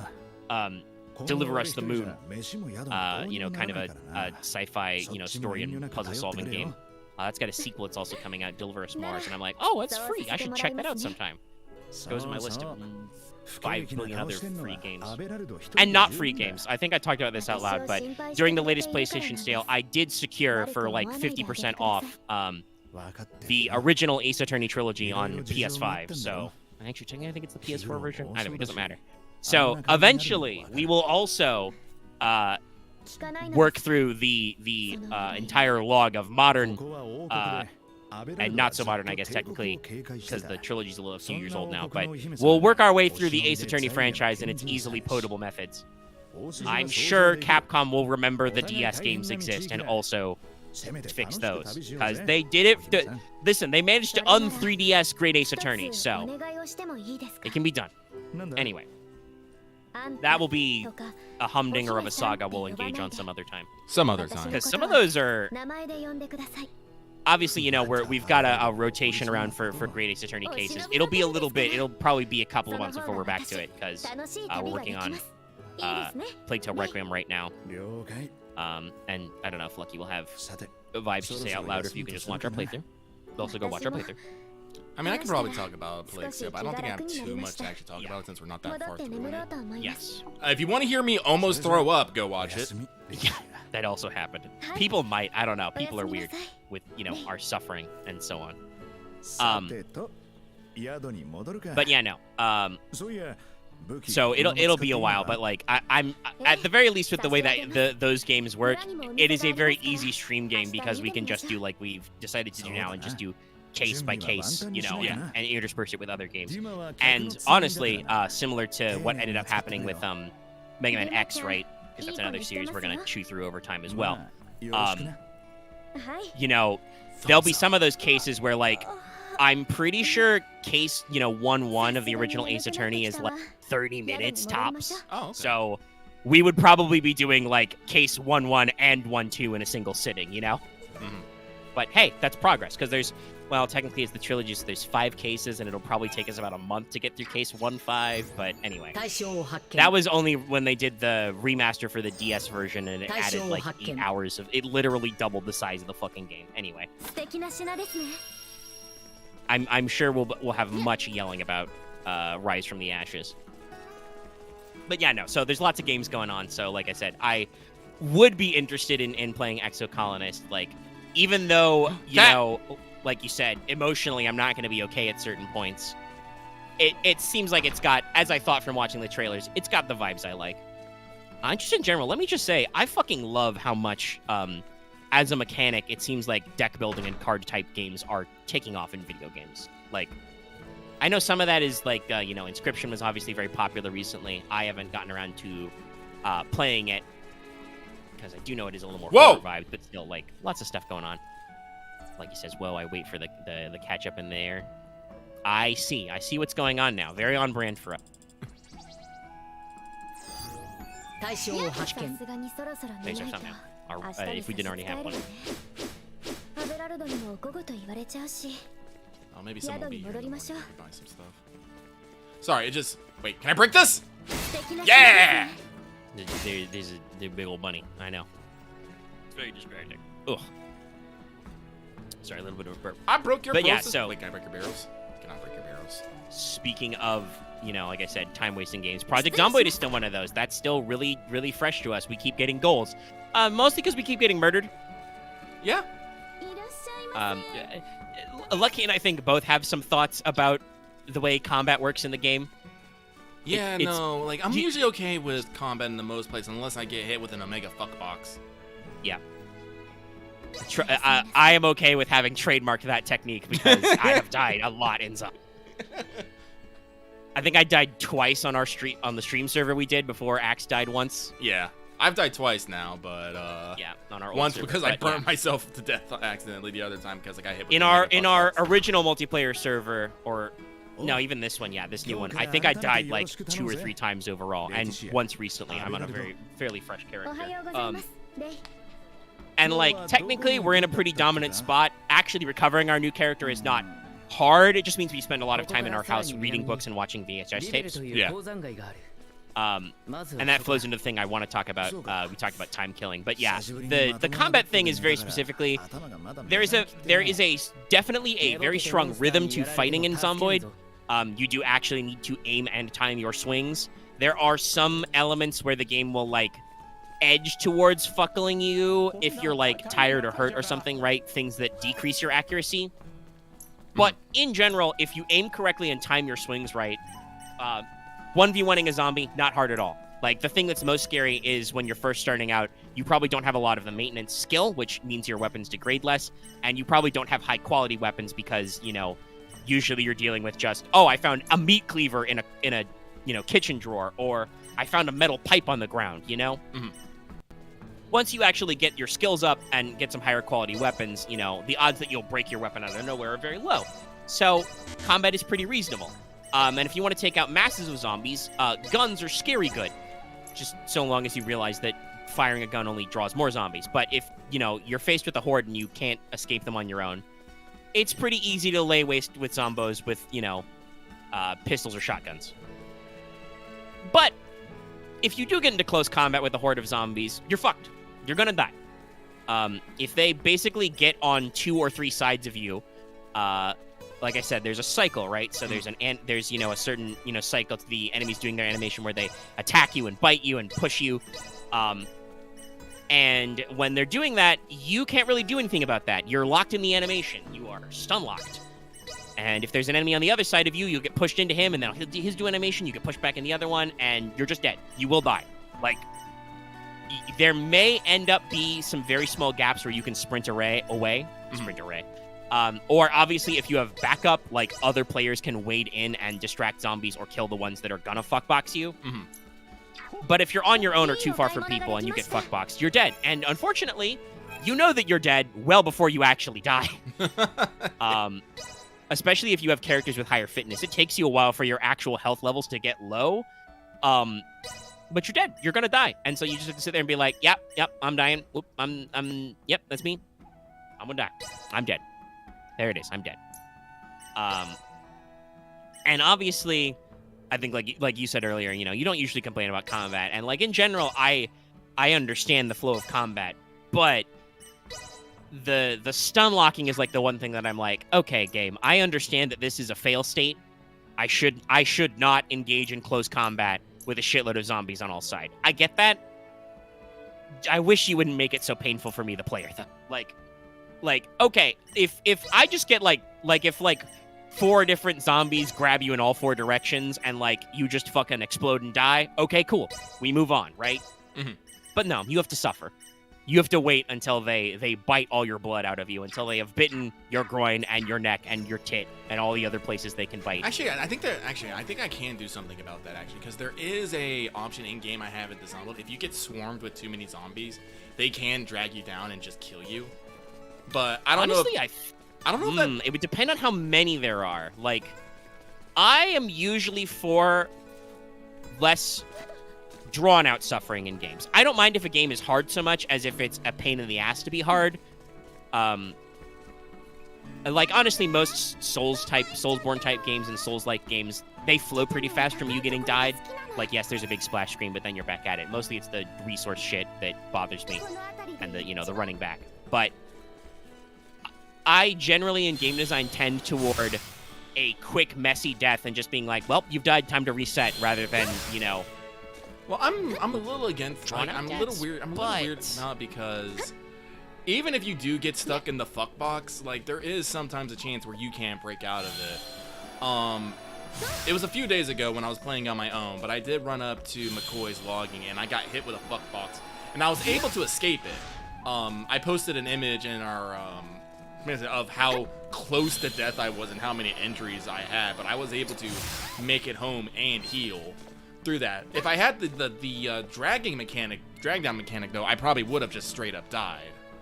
So that's one of those things I'm like, yeah, no, it is like being trapped in the stun lock is a fucking pain in the ass, and it is most likely going to kill you, but it is not a 100% chance of killing you. So I don't know what people would rather want. Would they want the guaranteed but quick death, or the slow death with a chance to maybe survive it? Yeah, like I said, I especially not knowing how many zombies it counts to drag you down. Yeah, it's okay to do it this way. It's probably just we need to keep track of ourselves better. The second time you died was you went on ahead because we checked out I think the military base, because we didn't find that many cool things, but a military or scientific outpost. And it was certainly interesting. It was kind of cool to do our little road trip, but it was also a slight pain in the ass because of the way the off-roading works. But there were a lot of zombies in the trail there. And so you decided I will start walking back first and thin out the zombies, and you guys will catch up with me. And you got fuckboxed and died. Yes. Now, luckily, we were driving a car with a trailer back, so we just, drove up to the pile of corpses you made, fished you out of the pile, and threw you in the back. I did not go quietly into that night. No, there were a lot of Zambos. There were still a lot alive, though.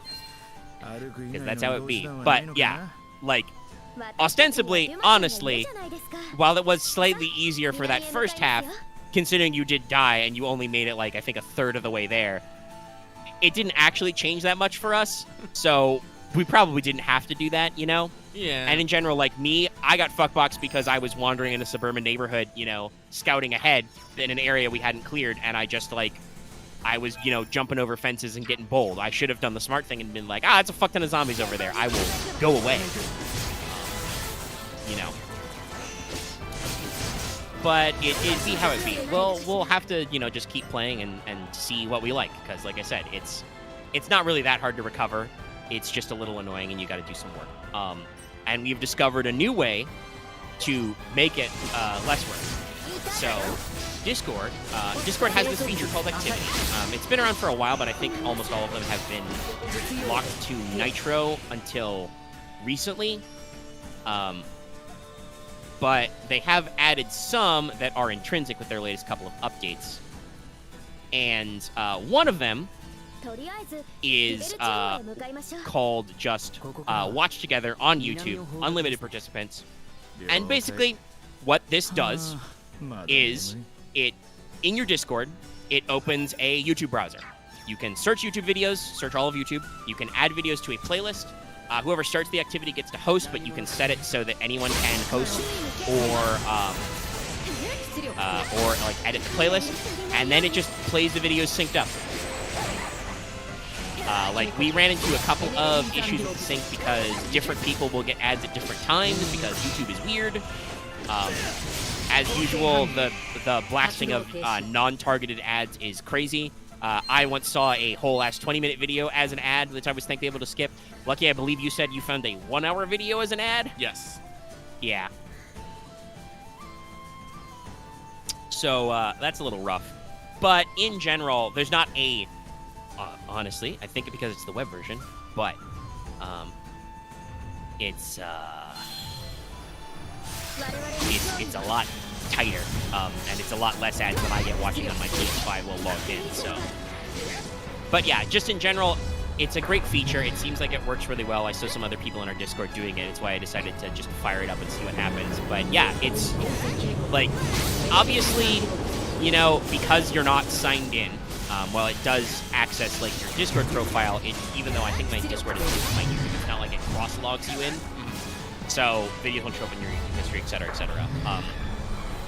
That does probably mean that, like, finding specific videos is harder.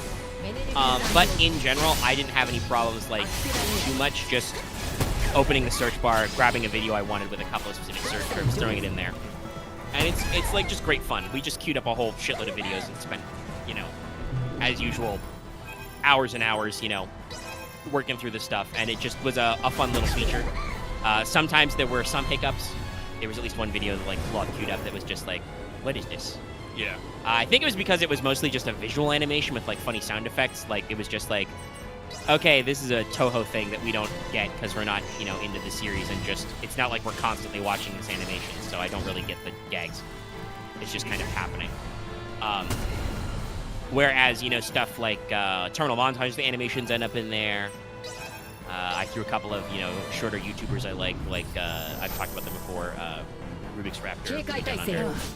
Got some Ambiguous Amphibian in there. I think the general rule that I'm going to impose for Zomboid type viewing for people at home is your video probably shouldn't be longer than 10 or 15 minutes, y'all. Probably. No, like if it's a really good ride, maybe a 20-minuter, but, like, there's some videos that, like, I would love to share these with people, but they're, like, an hour long, and I'm like, that defeats the purpose, I think, of the way we decided to use this, because obviously, like, for some of us, I have the double monitors set up, so, like, I have Zomboid on one monitor, and I have the playlist on the other monitor, and just, like, while I'm reading or watching a VHS tape or sleeping or whatever, you know, I just, you know, put my full attention over there. Whenever I would think of a video to throw on the playlist, I would just be like, video playlist. There are a couple of things that I'm definitely thinking of throwing on a list. Like, he's still getting bullied by this mud man. Yeah, no. Using items is hard, because you take a very long time to do it. Even in pause time? Yeah, well... So pause time just lets you queue them up, but you still have to do the animation to use them? Yeah. Yeah, I see. And that is a little bit of a long animation. But yeah, so this watch together thing, and just, we had a great time just queuing up random stupid shit. It just seemed like it was, it added a whole new level to a game like Zomboid, which is just full of dead air, basically, right? stream preview freaked out a little bit for me there, chat. I hope you guys are okay. The connection is still good, so. This is fucking something. Okay, I got him. We got a little anime there at the end. Lot of powerful effects, but I win. Victory. Victory. Like for instance, like technically, I can see a use of like, if we were playing like 14, right? Like somebody could pull up a video guide to like a boss fight or a dungeon or something and throw it up on the other monitor. Oh yeah.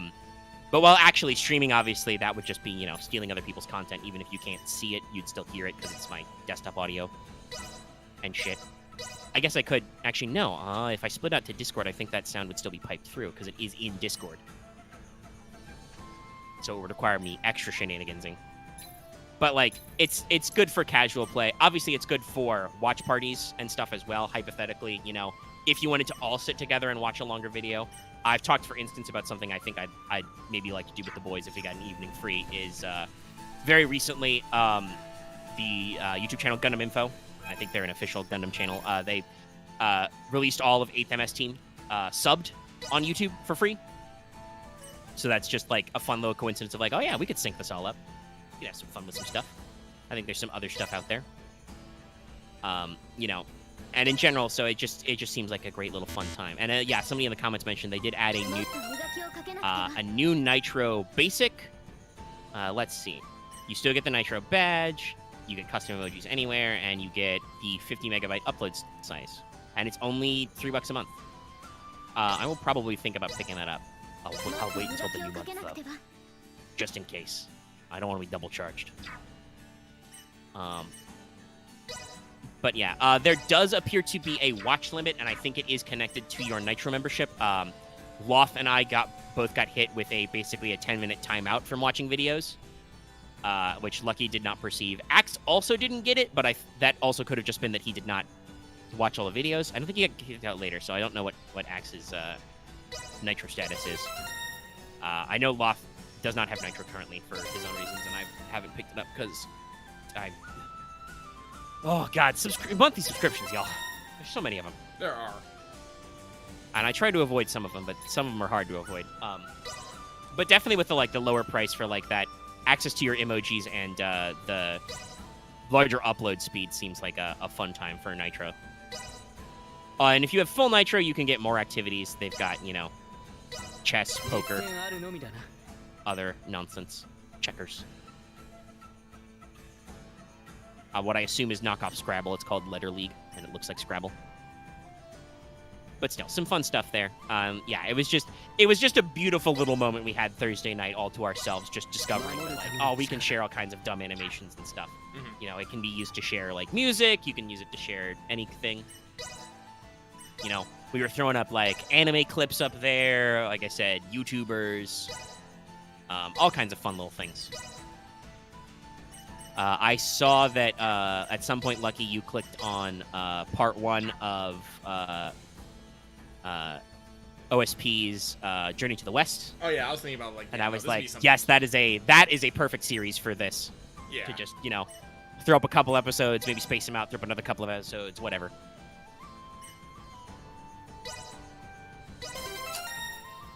But yeah, so we may or may not return to that tonight, like I said. Yeah, it's not too late. Sure that we've got 2 hours. What's my list looking like? Pretty decent.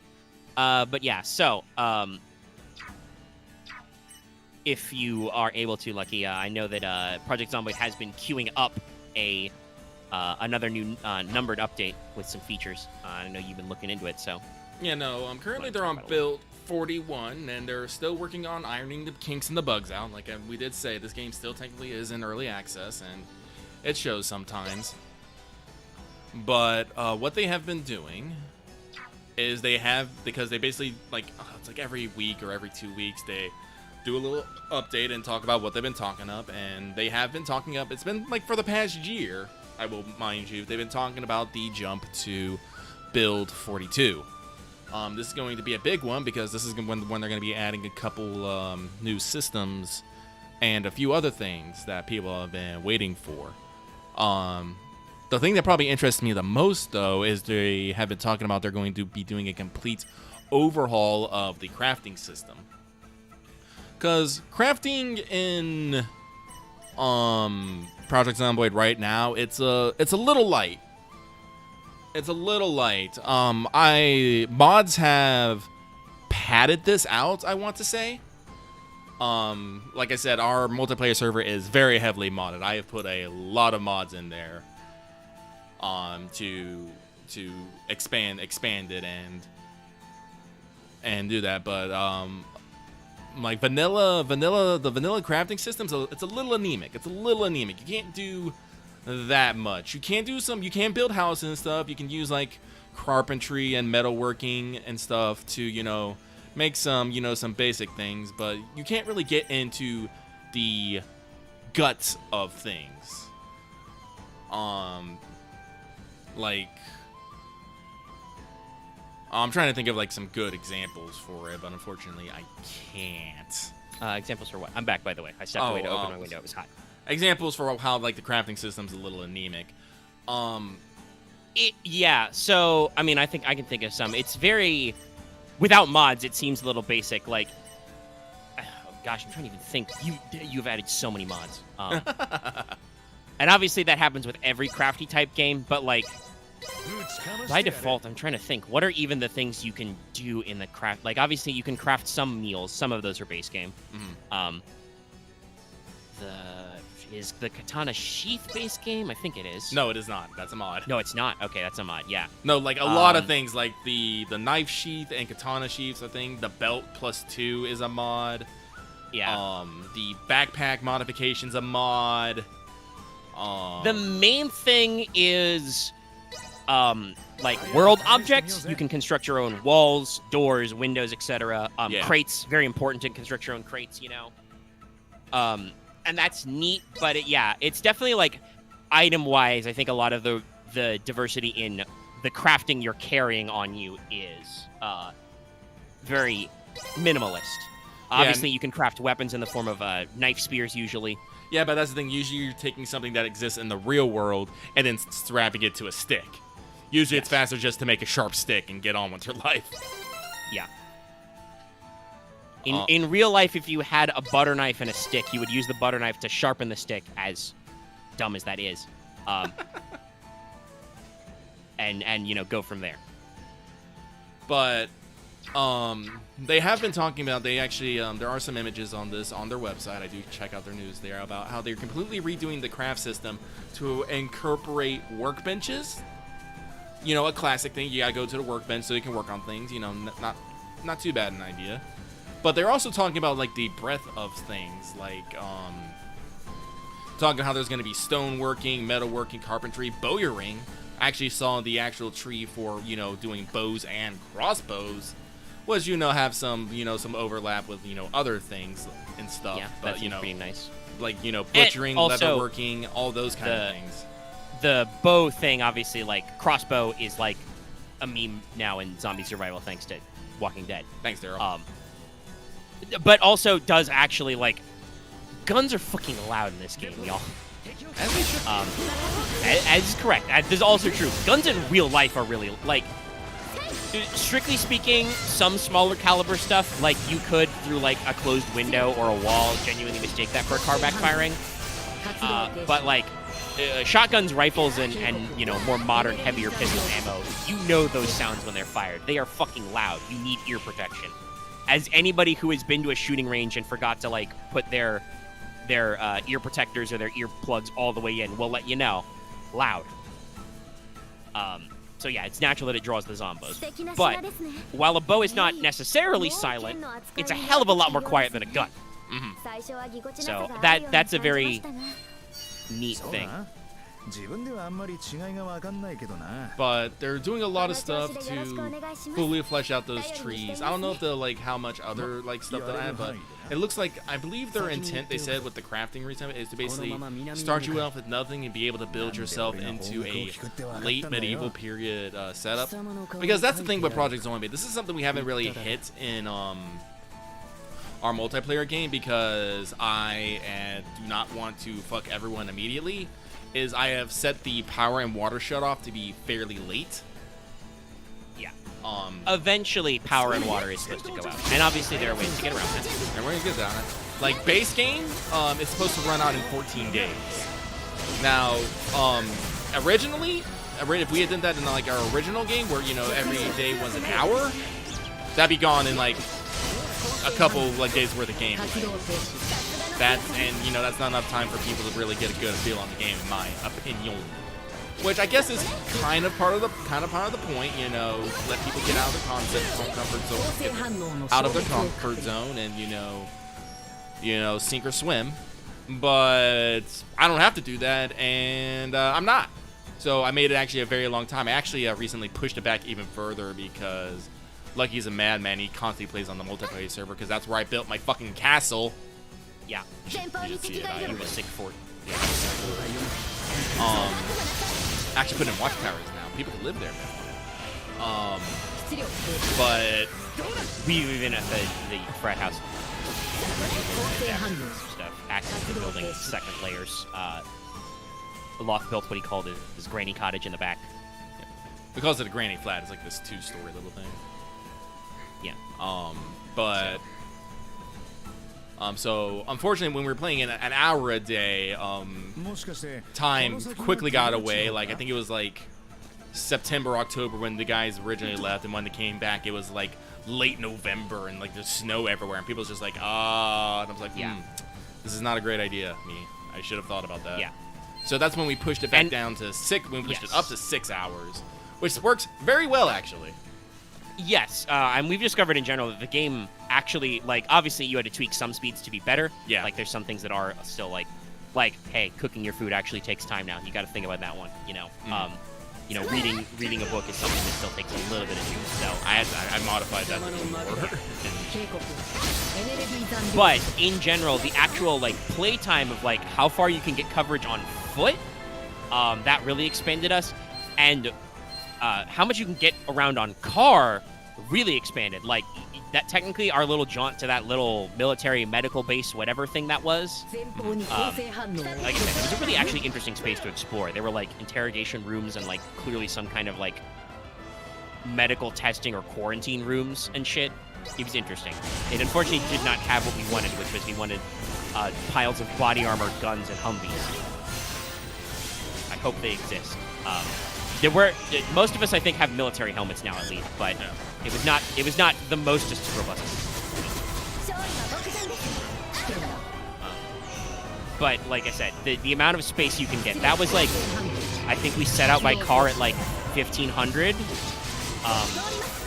and like even with like the delay for like the fact that we had to go off road, we had to like pause, climb out, throw Lucky's body in the trunk. I think we got back at like 20 or 21, something like that. You know, it was after dark, obviously, but like it wasn't, you know, like most of us weren't dying of tiredness, as it were. Yeah. Which is, you know, a big thing. So like, and that was a thing we decided to do just on a whim in the middle of the afternoon. If we had planned to do that like at, you know, crack it on 7 a.m. when we all wake the fuck up, right? Mm-hmm. We could have been back by noon. You know, and still had half the day to go.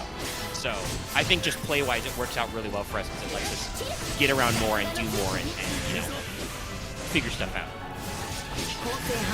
Remember, we got into the server. I think we got a loot session. Go back down to the machine shop area and try and find extra welding gear.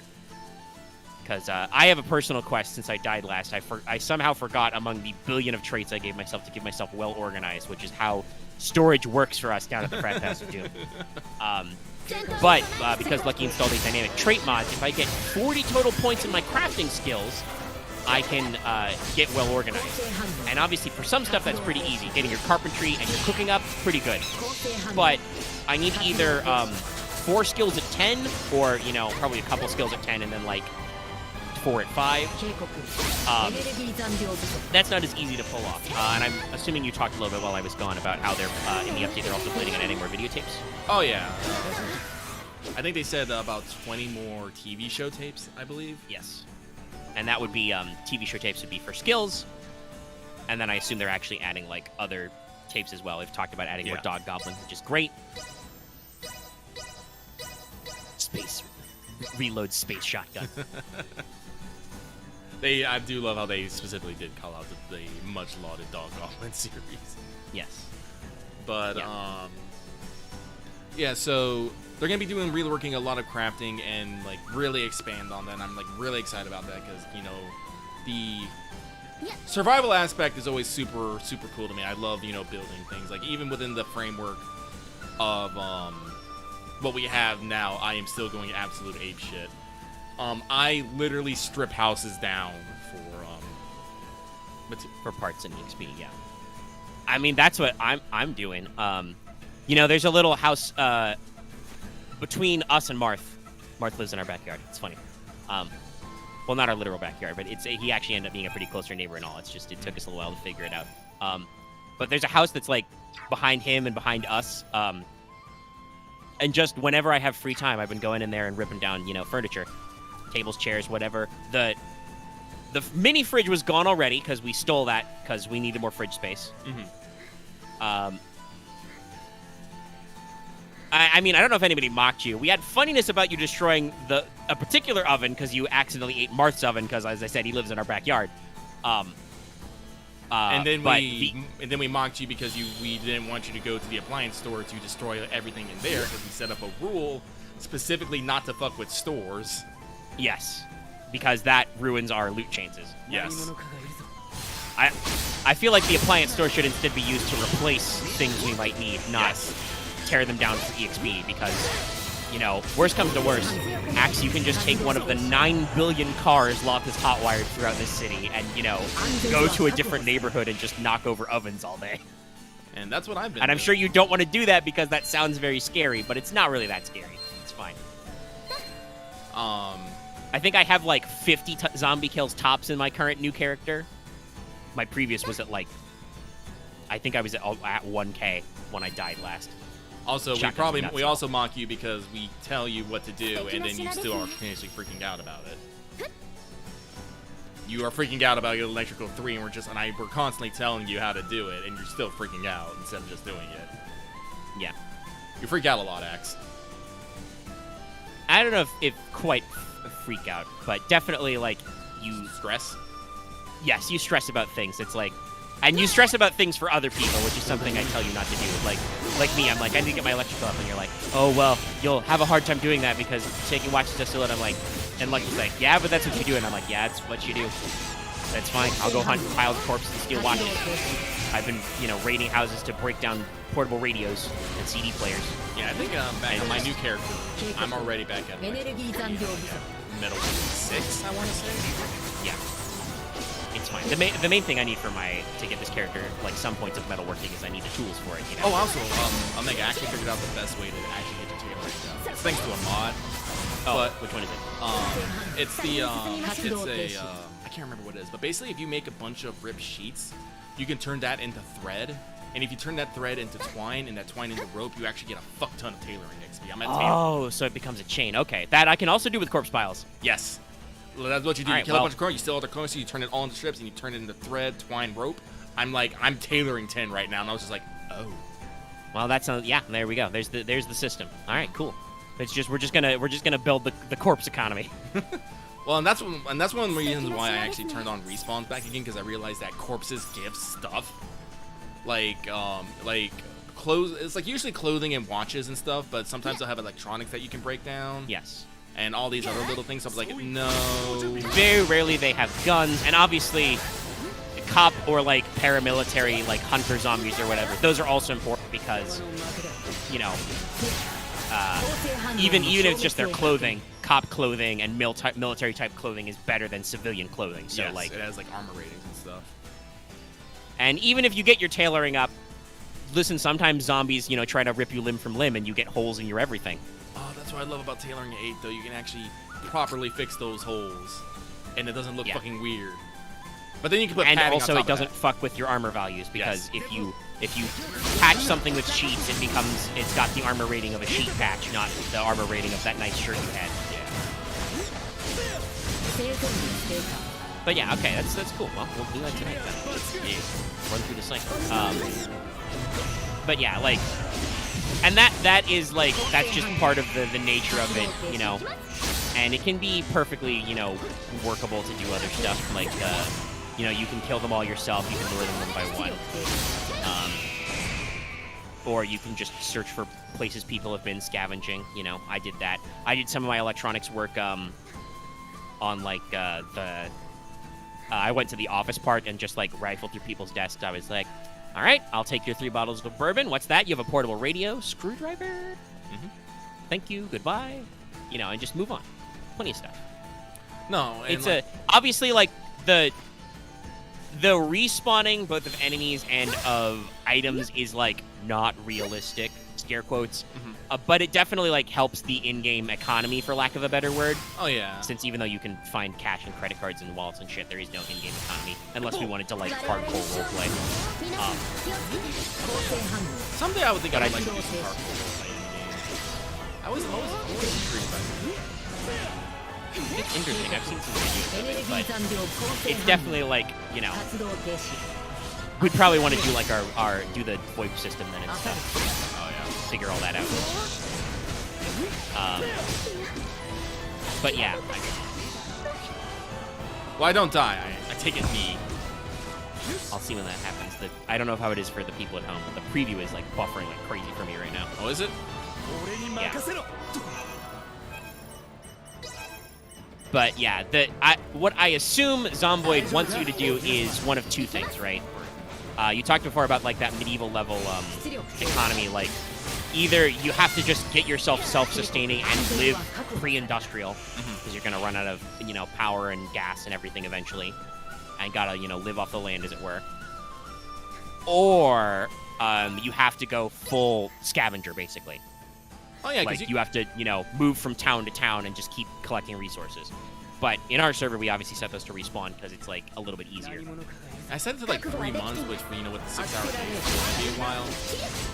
So, like, the thing I'm trying to figure out is that nice gameplay loop of having stuff to do. Like, this is the reason why Zombies is set to insane and has a, it's a normal respawn value, but if you go in our usual stomping grounds, you won't find a single fucking zombie, because... Yes, we have eliminated all zombies near our houses, and near some of the nearer neighborhoods. Yeah, but like when we have, and even some of the places we raid fairly frequently. Like I've been cutting, you know, just shortcutting through the church a lot, and there's just no zombies there anymore. Yeah. Not that it matters, because the church is useless. Other than free furniture, I guess. If anybody wants to get their carpentry up, we can dismantle the pews. Heresy. But yeah. So when people go out to do stuff, you know, I don't want people like I joked about this was a way for me to keep Loth from just running around doing stuff, but it was one of those things I want people to want to work together, so to tackle objectives and stuff, so that we, you know, we can make goals and ideas and plans and stuff, because if anyone can just go anywhere, people are just will just do that. They'll just go off on their own and take care of it. And even then, we have that problem where people do still go off some places and do things without asking about it. Whether that's, you know, accidentally getting into somebody else's house and disassembling their oven, or, you know, like running around with hot wiring cars in case people want to drive, even though no one else wants to fucking drive.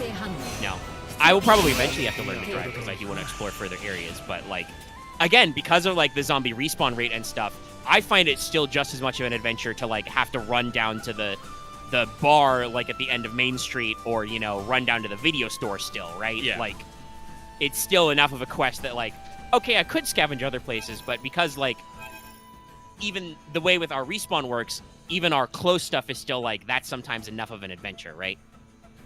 Well, that's true, actually. You're not afraid of driving, but it's still the thing that Loth has like 6 cars available just around the house for people to drive in. Some of them are project cars, and you talked about how, like, because you've got a lot of mods installed, you know, you've swapped around parts to make the optimal car. I think some of that is, like, Loth has kept a couple of cars just because he's been on foot and needed to get the fuck out in a car, etc.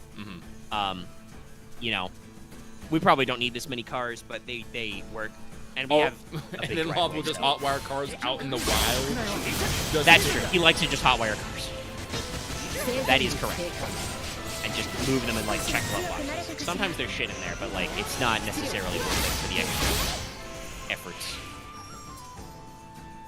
But, you know, it's all part of the economy. Honestly, I would say, you know, maybe you don't need a car axe, but, like, if you had a car, that would be good for some of your previous projects of logifying, as, you know, you cut down, you mass deforest Kentucky and leave the logs lying in the snow.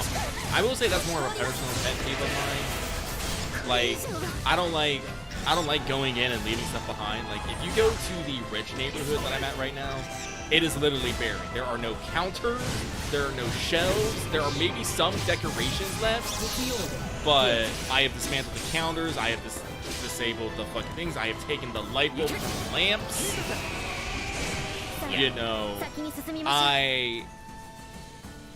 There are times when I will just throw stuff on the floor. Usually that's like, in the past, that's been massive of like torn clothes when I've like been in our driveway with our corpse pile, and I'm just like, okay, I tore all these rags to get like twine and shit, and I don't need them anymore. Just throw them on the floor. Now that I can realize I can do the process, you know, turn them to twine, turn them into rope stuff, I'll probably won't leave those piles. But, you know, it's just so happens, you know, to be whatever. But, like, usually I don't throw stuff on the floor. Occasionally we dump out, like, rotten food. But, yeah, it's just... you get annoyed by it. I just think it's funny to be like, yes, I can tell that Loth and or Axe has been here because all the trees are cut down and all their logs and sticks are just lying in a pile in the snow. I don't really mean that as a value judgment on my part. It is an observation I am making that is unique to those guys. Like I said, I can tell when Lucky's been somewhere. That's because fucking everything is gone. It's not lying on the floor. It's fucking gone, y'all. But I know that, like, Axe, you said, well, I'm leaving it there because it's heavy and it's hard to move. If you had a car, you can transport that shit. There's lots of vans going around. Yeah, my response is usually go back, drop off what I do have, and then come back and pick it up. You just leave it.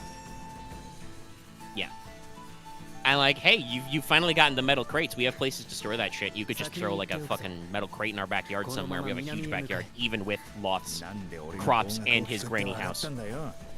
We still have so much space left over. So, you know, you could just get us storage for more raw materials. We could have a log bin for when we need to, you know, eventually the power runs out and we need to warm ourselves. I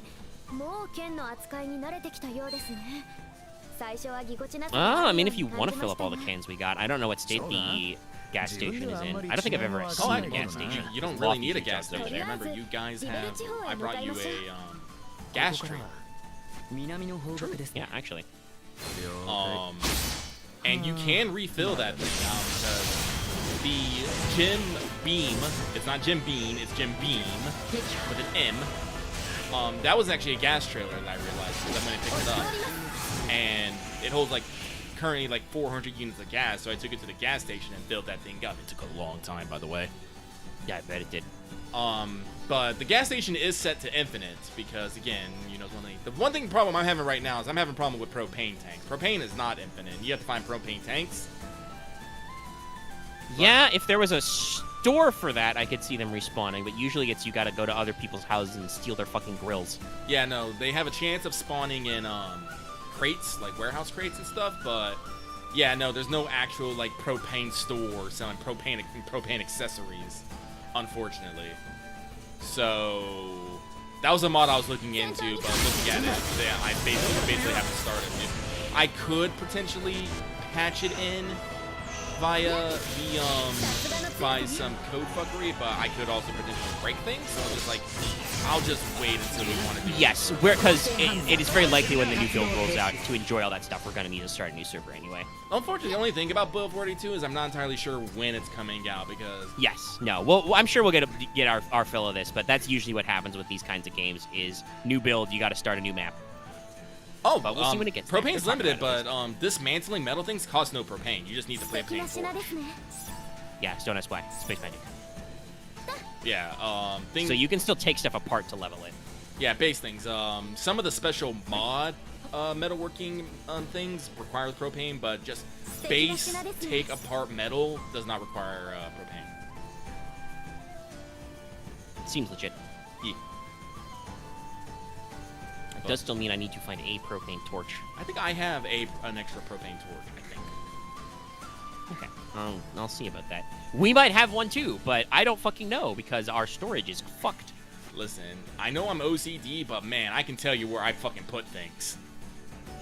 Well, here's the thing. We used to have that, and we got a couple. There's one wooden crate that is just seeds and farming stuff, and it stayed that way.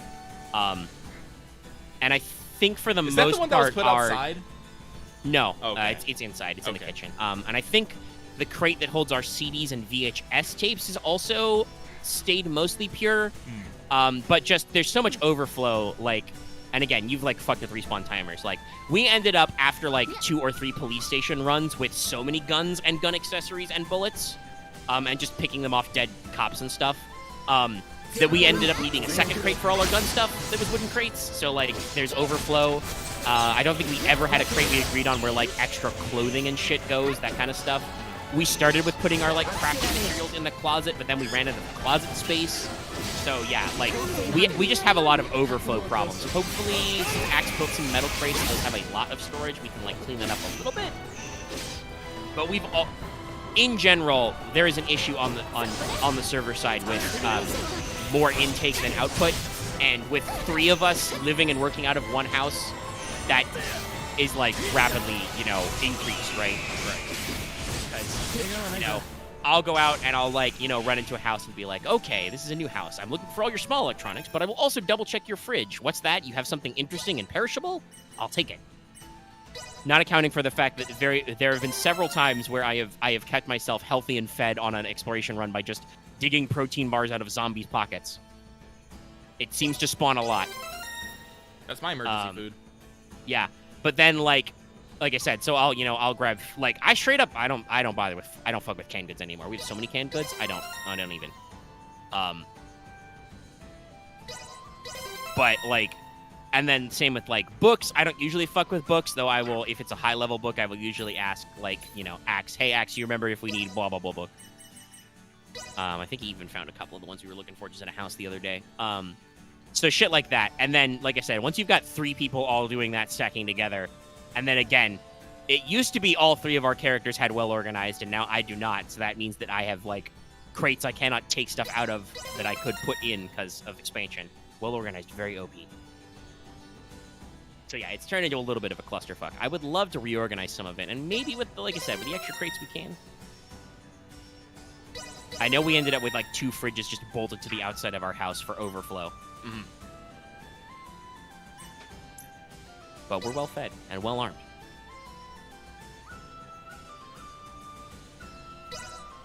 So yeah, it's a fun time though. Zomboid, good. Like I said, probably gonna get back into it after this. Yeah. The other big thing that's supposed to be happening in Build 42 is they're going to be adding animals for hunting and livestock purposes. They've shown off models for deer, cows, chickens, I believe sheeps as well. So that's going to be fun. Actually get your cattle and poultry on. Yeah, chickens are good. Yeah, that's just free eggs. Egg. So that is. I'm looking forward to Project Zomboid has been a game that I surprised myself that I didn't get into it sooner, because the thing about having all the settings that you can do in whatnot means you can craft the kind of post-apocalyptic zombie survival you want, or not even survival. You can turn off the zombies and just have a post-apocalyptic, try to fucking survive kind of story. Yeah, everybody got raptured. So, and I like it. It's a long list, Architect. Yeah. It is very long. And, you've added stuff and taken stuff out when it doesn't work and so on and so forth. Yeah, no. But, in general, I mean, I can see kind of why you wouldn't have gotten into it sooner, because, like I said, the game is still marked as early access, and obviously, while a lot of games start that way, it's definitely not the kind of thing where, you go in sight unseen, right? Right. So, and Loth has talked about, because he has so many fucking hours in this game, that in earlier builds, stuff was different, and, obviously robust modding helped some of that, but there were definitely features and things that I could have been, if they were not in the base game, would have been frustrating to us at earlier stages, so it kind of makes sense. But yeah, it's definitely one of those games that is just oh, I can probably play this for like forever, basically, until I like truly get burnt out. You know, reminds me of shit like Terraria and Minecraft, right? So many hours in Terraria. I definitely think with the way the world is structured and like doing the same map every time kind of thing, you know, like that lends itself a little bit almost easier to multiplayer, right? Because it's not like you've got to like hunt for random spawns and shit. It's more just like, okay, we exist. Are we in a neighborhood that works? All right, we'll move in. You know, we've been through a couple servers and moved into the same houses a couple of times. You know, we all know the universal truth, which is that the trailer park sucks. If you don't know why the trailer park sucks, people at home, it sucks because it's full of zombies and the trailers are horribly indefensible.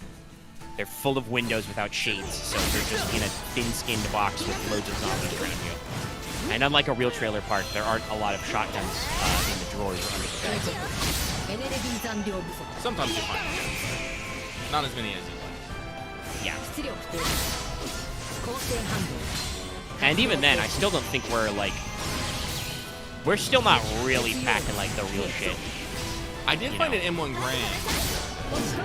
That's nice. I only found like 15 rounds. So. Yeah. Because one of the mods I got, B41 Firearms, adds a fuck ton of guns and bullets and reminds you, yeah, before things were standardized, shit was weird. Yeah.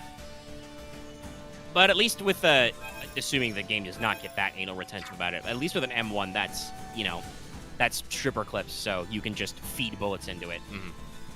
As opposed to fucking around with magazines, which can get a little annoying with the game engine. Yeah, I do forget that you have to tap it to take out the magazine. Yeah. I enjoy the realism of it, I really do. But sometimes when you're in the moment and you're pulling your trigger, it's like, why isn't my gun going bang? And it's like, oh yeah, because I never actually put a magazine back in it. Yes.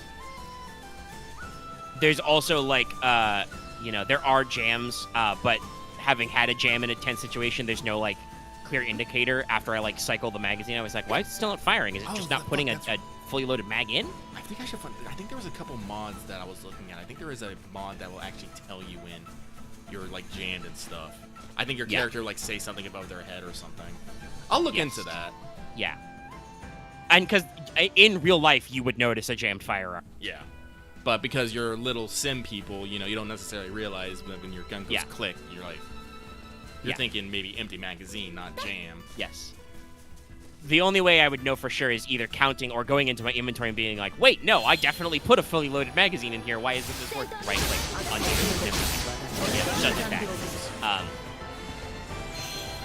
But, like, I know that there is more serious hardware because I feel like every time the police station respawns, we find one single AK-47 magazine, and we never find a goddamn AK. I don't know where it is, but the magazines exist.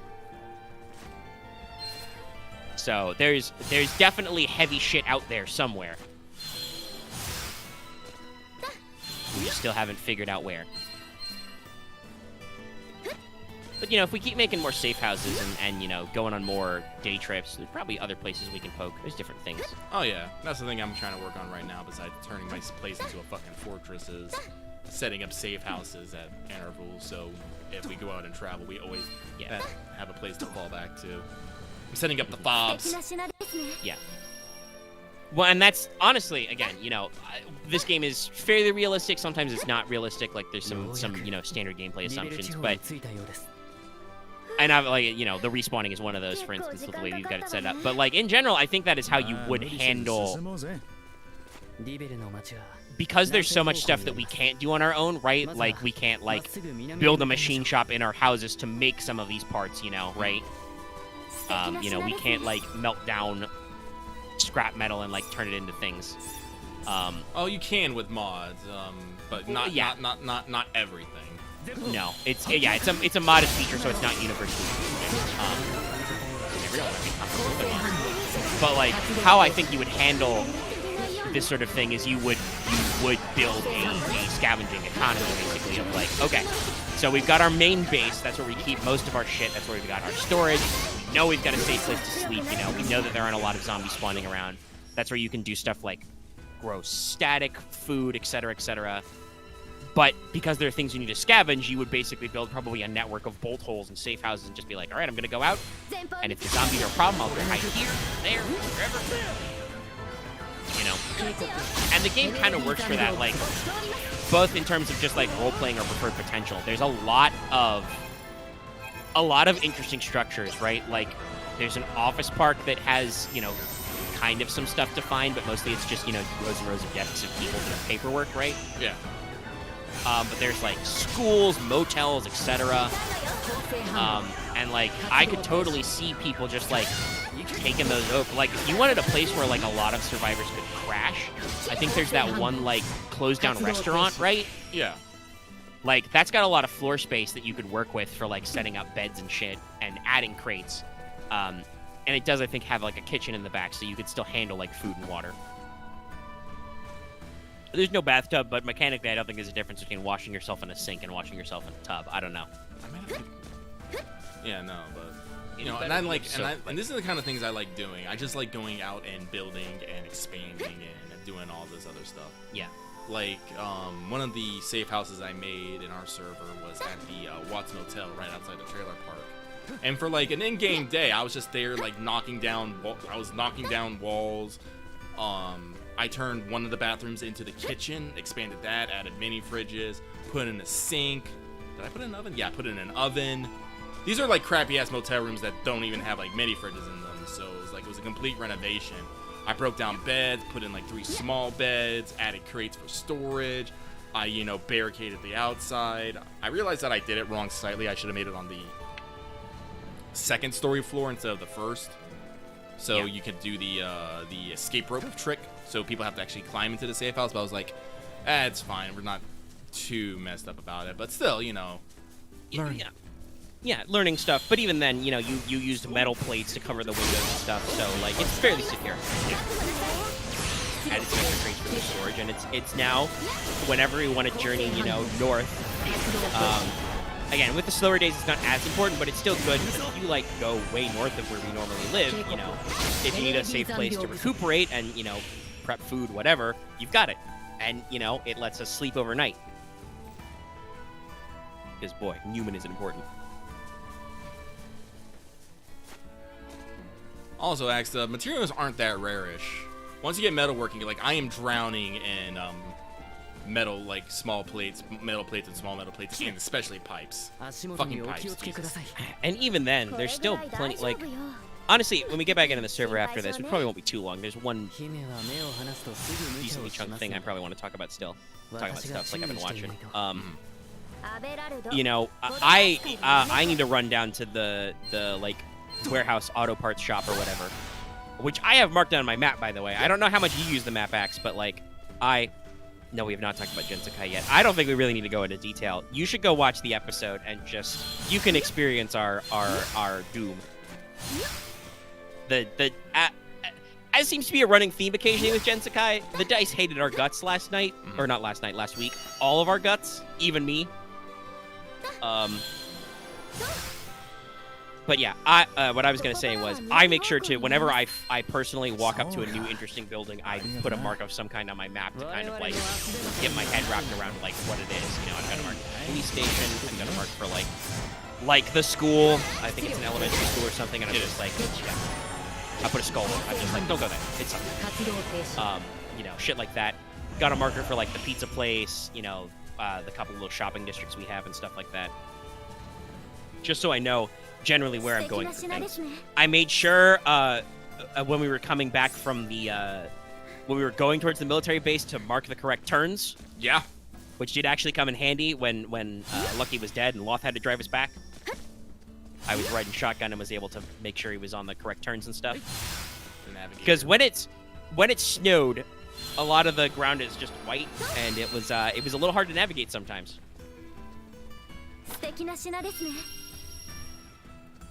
But yeah, we'll do a run down there because, like I said, I need to see if I can find a spare propane torch and get my other shit going on. I mean, I don't know, just go whatever you want. You need more skills? Go for skills. You need more talents? Go for it. There's plenty of talents. Accessories. I mean, Lucky Rabbit. Kept at your side, the stuffed animal protects you through the healing power of bunnies.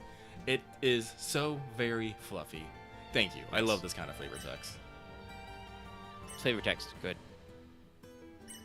I mean, in general, you always want to be working towards your next dedication, probably, just because you want to keep chipping away, but I don't know what talents do that best for you. But yeah, to generally summarize with Gensakai, there was this sub-quest was supposed to be more combat-based. It wasn't really that long. It was just a single building with a handful of rooms. There's a decent amount of stuff there, and some searching and stuff. We could tell the searching was not going to go well because a lot of people were pulling a lot of threat and dropping a lot of things on their feet. I dropped a bloody axe. Yeah. You know, all kinds of shenanigans going on, but there was a fight with a black mold, an ooze-type creature. In general, I think, while it was a little spicy, I don't think the actual stat line was, like, that bad for where your characters are at EXP-wise. Because it did have some damage mitigation effects, but it had a couple of ways to balance it. And I do kind of like it the way that Liquid Defense's ability is written. It's, you just need to have Blast or Burn. Yeah. Not necessarily activate them, which was good for, like, not blowing yourselves up sometimes with certain attacks. Yeah. But, like, in general, I think the half damage wasn't, like, Axe is talking about the half damage effect. That wasn't actually that bad. If you guys could have hit it, it only had 20 wounds. It didn't have any defense.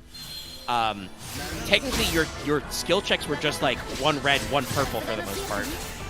It's just that the dice were just really ornery. Lots and lots of failures were rolled, and not a lot of successes were being rolled. So it was a lot of failure with advantage, which is cool, so long as eventually somebody succeeds, right? Right. Like, you can turn failure with advantage into failing forward and all that stuff, but somebody has to actually hit it, and it took us a while for that part to click.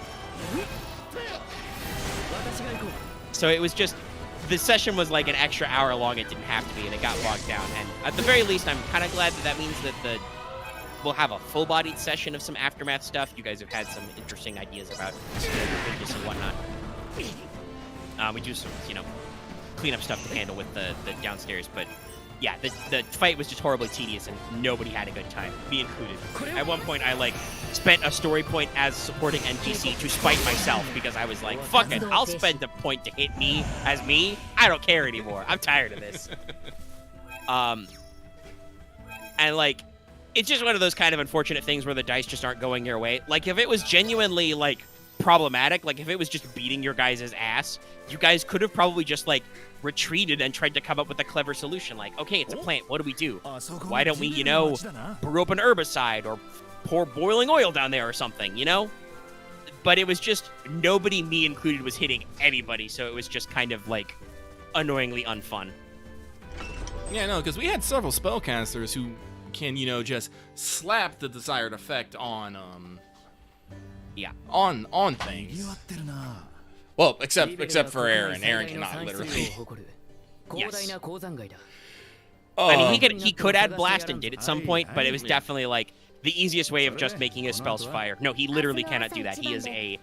There is a talent that makes you a element-locked caster, and he picked not fire. And honestly, I think it's more interesting that way, but yeah, it was just kind of a funny thing. And that's why I thought it might be an interesting challenge, because, like, Rion is really your most focused, like, offensive caster, so it was like, okay, this not being a cinch because he can't pick fire is interesting, And a couple of you guys went with some back and forth and stuff, but yeah, there's a lot of interesting things. Ooh, that was a very weird mouth animation, yeah. I see it sometimes in the cutscenes. Yeah. I think for her it was very shocking because this is a small person, but her mouth is animated very big, very expressive. But like, honestly, go listen to the episode. Some of our suffering is probably funny. And it, like, as usual, I edited the audio version on Patreon, so, like, there's less dead air.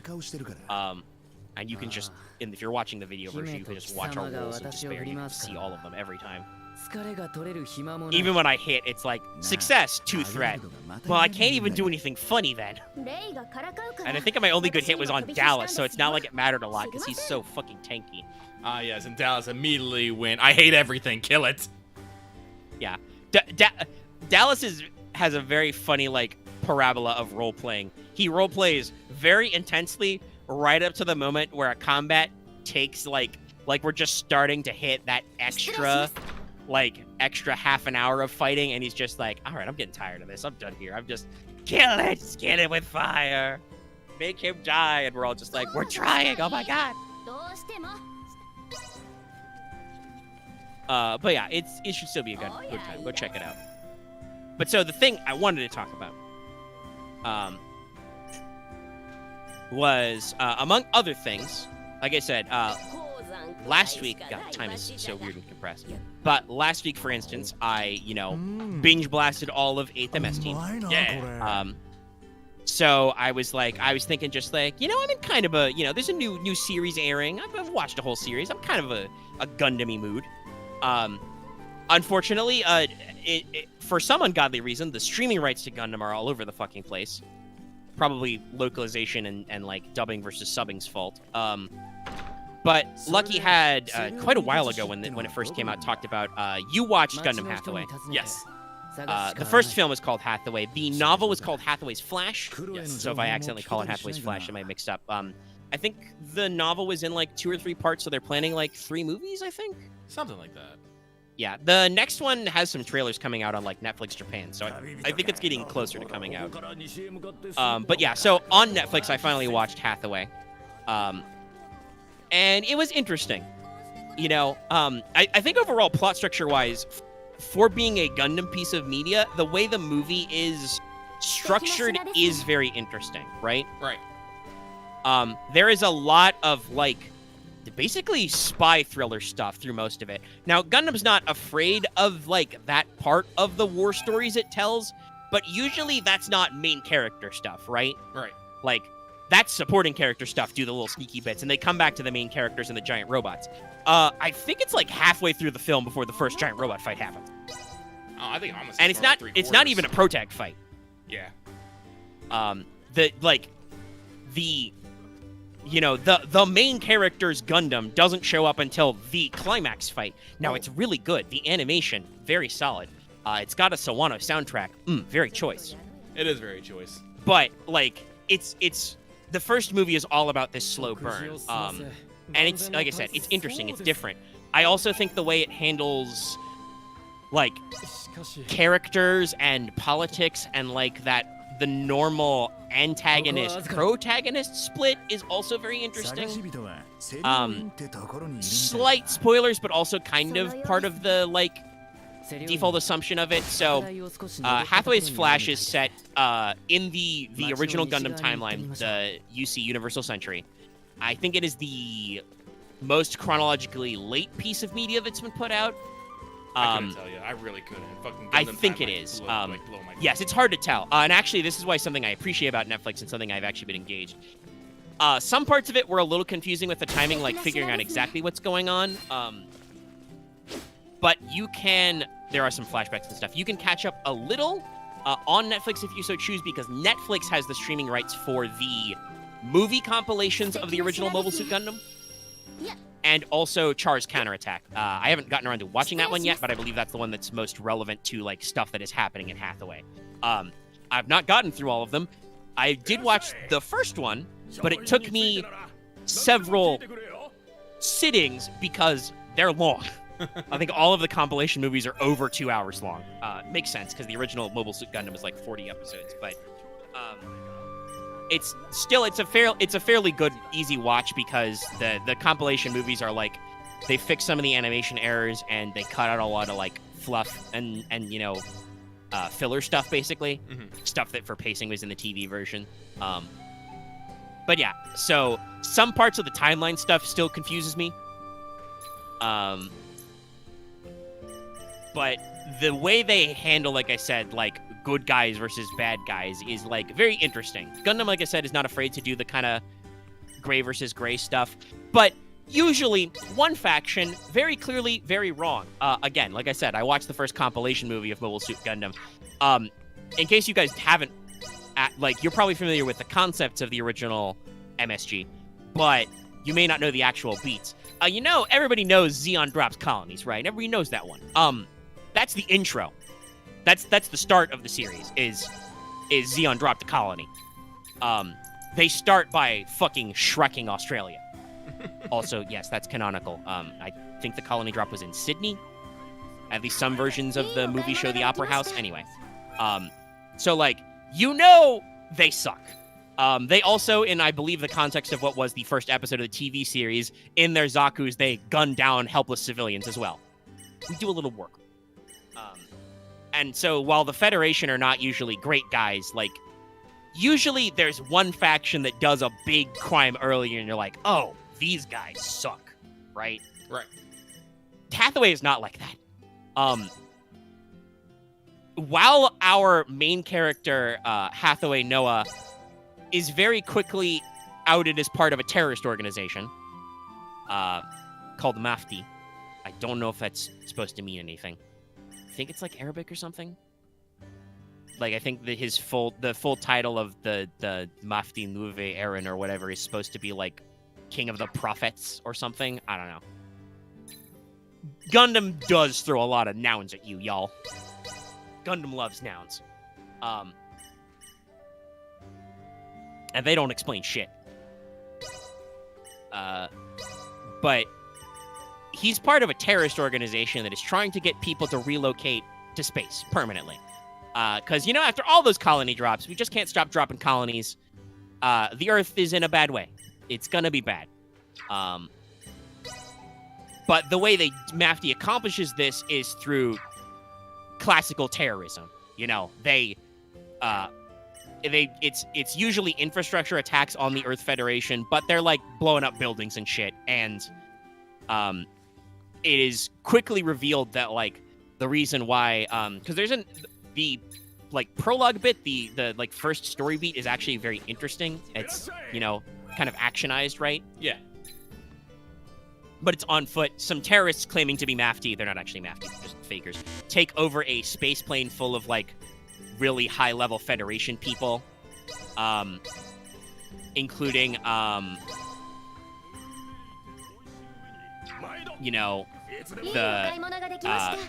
main character Hathaway, but also some other recurring characters. Captain Zeke, Gigi. She was weird. She's a weird lady. That's the point, I feel. Yes. I don't know for sure. I don't know a lot about them yet, but I suspect she may be related to one of them fangled new types with her weird understanding of people and their mysteries and whatnot.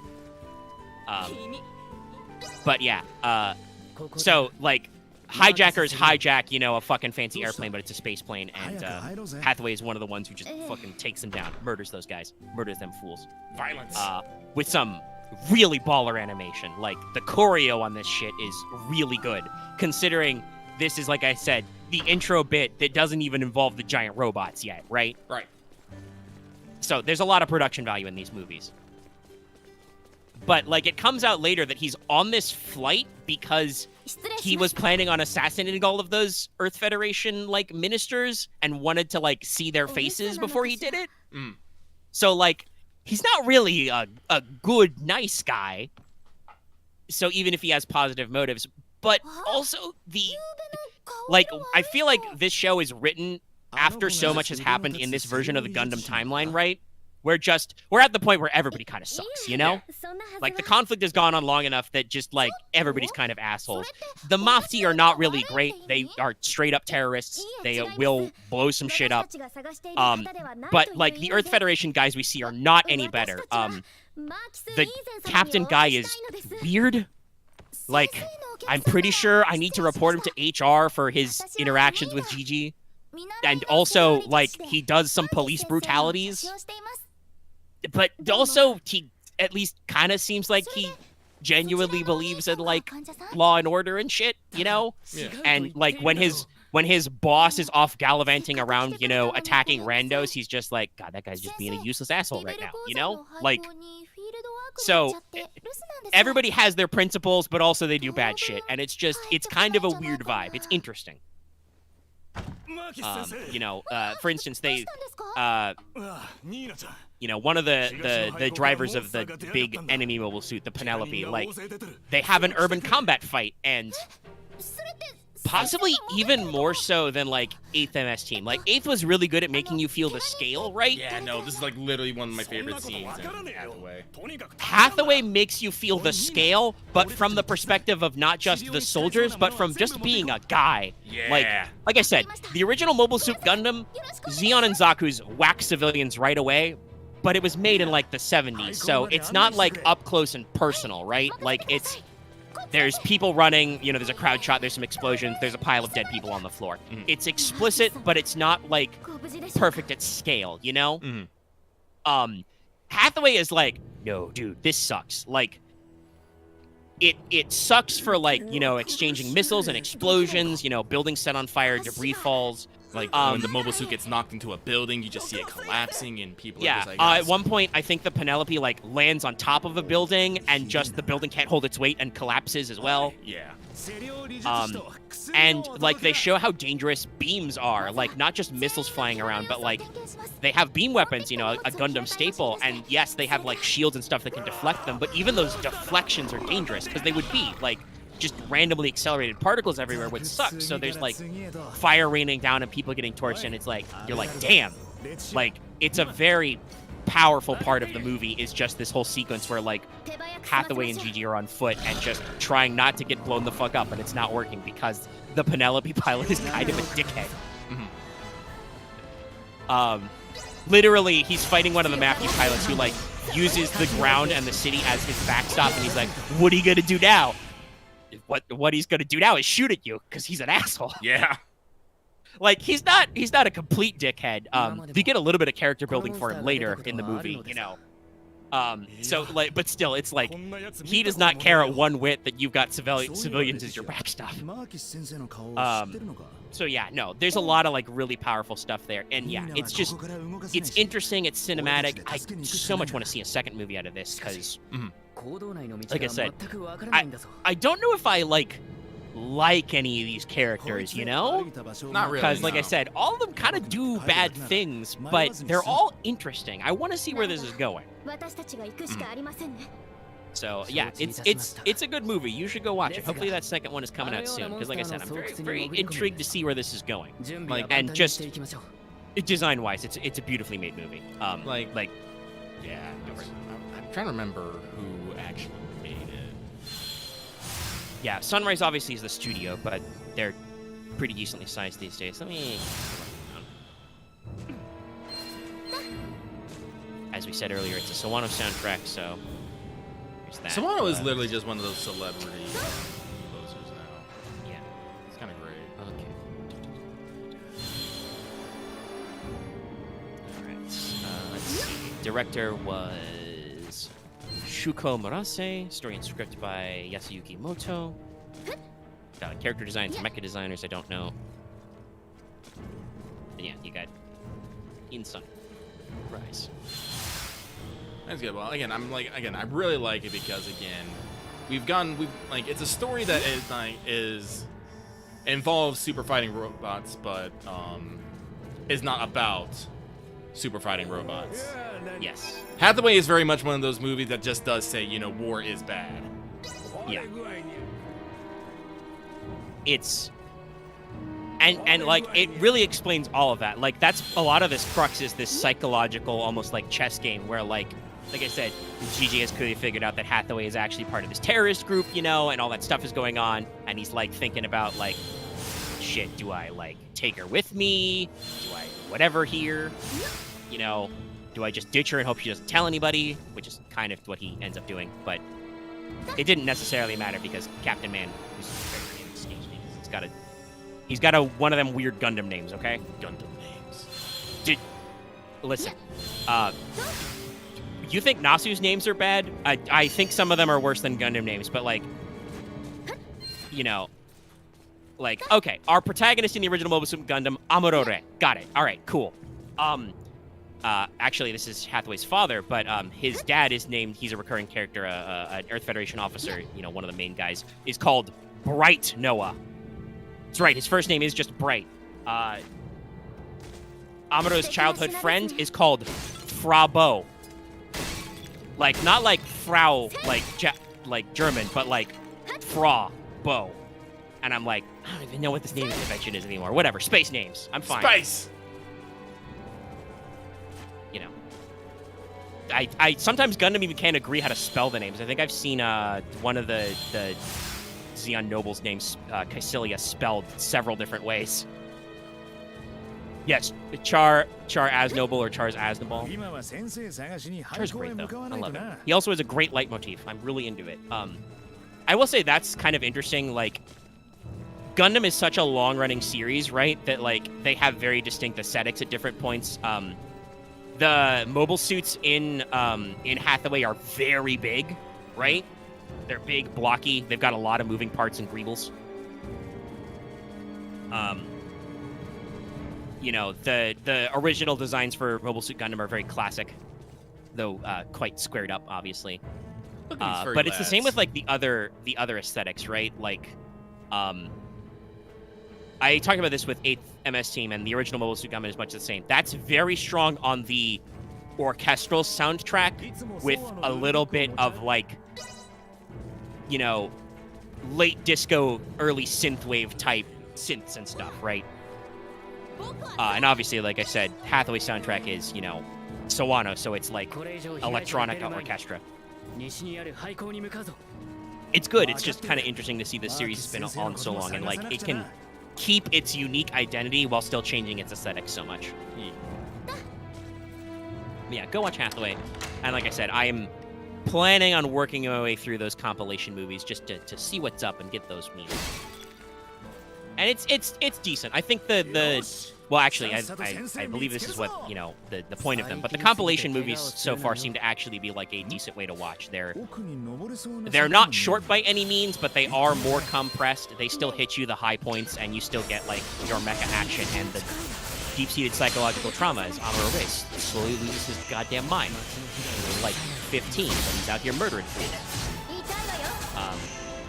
Lets you know that Gundam has indeed always been this way.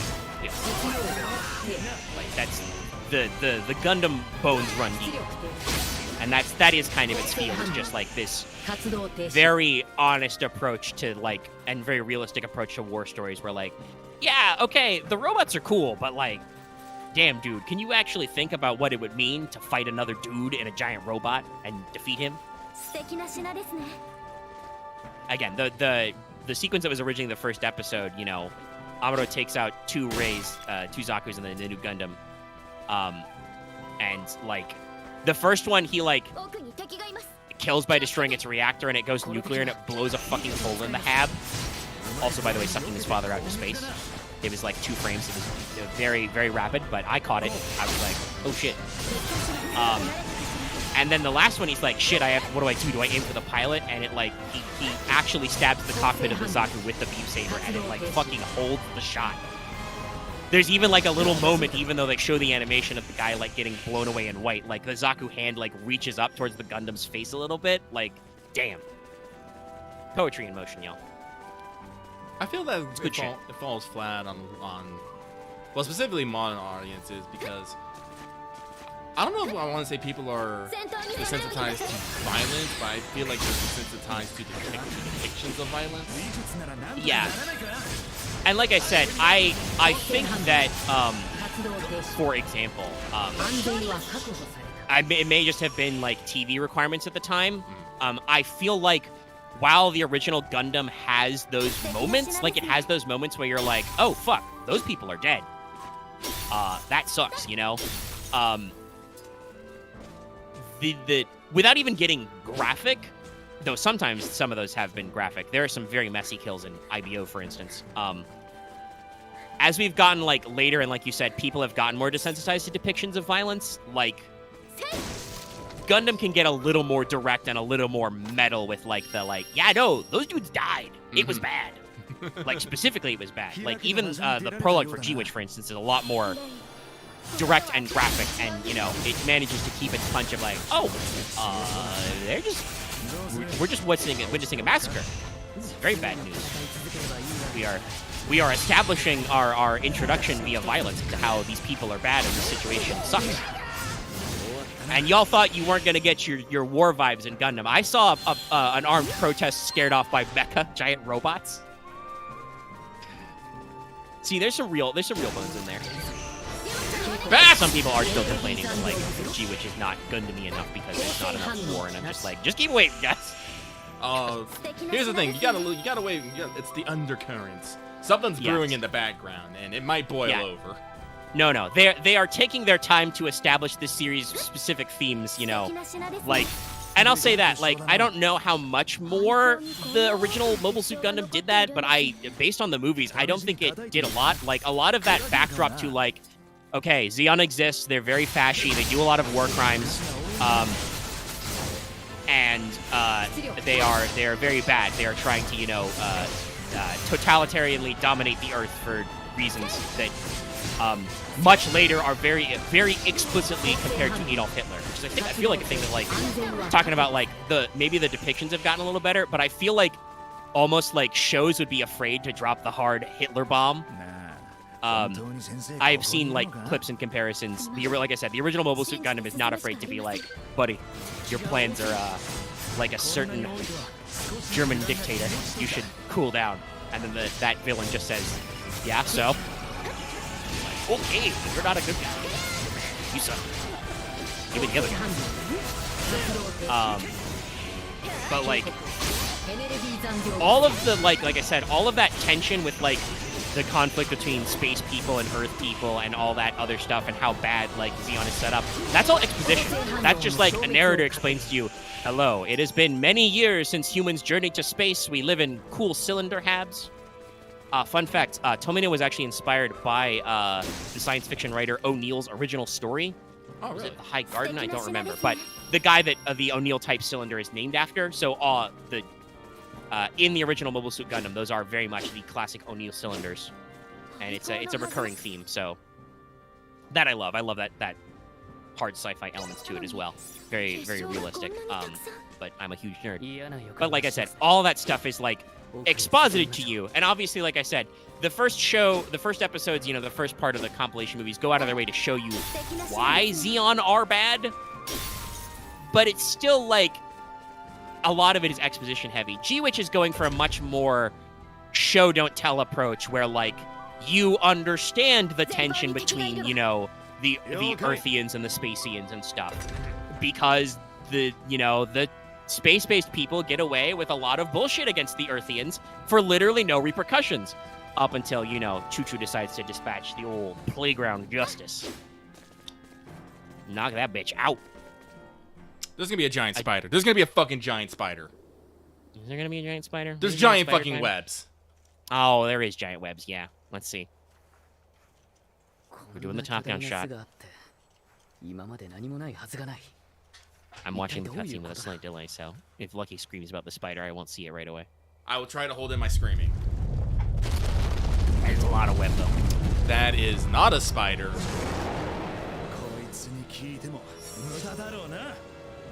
What is this, a giant silkworm? I think so, yeah. I think we went with a sandworm route. Mother worm! Mother worm, not that.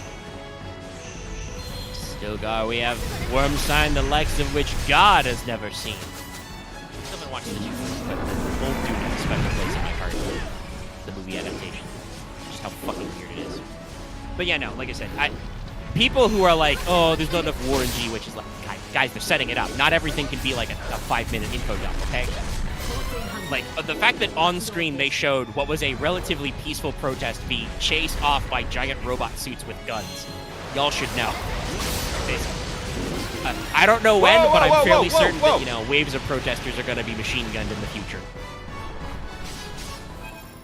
You think it's just a cute, you know, high school harem story, but you're going to be bamboozled. And I'm going to be very interested to see how the audience reacts, because I believe that, like I said, G-Witch is fairly popular and actually reaching a new audience. Like, it's actually, you know, they've got a lot. I didn't crack, like, some top 10 list, but it's been getting a lot of positive feedback, which is good, because Gundam is pretty old. I believe the original MSG was 79, I think? Yes. Yeah. So, it's been around for a while, and they've had a pretty long break between their, you know, their mainline series, while IBO was fairly long, it was the full 50-something episodes. Had still been several years since that happened. I mean, yes, I actually would like. Obviously, there's a lot of the relationship drama. I would love if like it turned into the squad. You know, when actually fighting breaks out.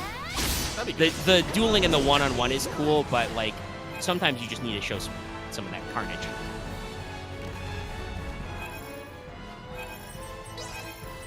But yes, Gundam. Love that meme. That's another thing. G-Witch is good for memes. I mean, the old school Gundam is good for memes as well. I've gotten as far as the one guy saying, "This is no Zaku boy, no Zaku." He's flying a goof, but the goof just looks like a blue Zaku. It's very funny, but it's cool. Rumble, he seems neat. I also have, like I said, I have grown to appreciate Char. I'm glad that everybody likes him so much. Char is in every Gundam series, basically.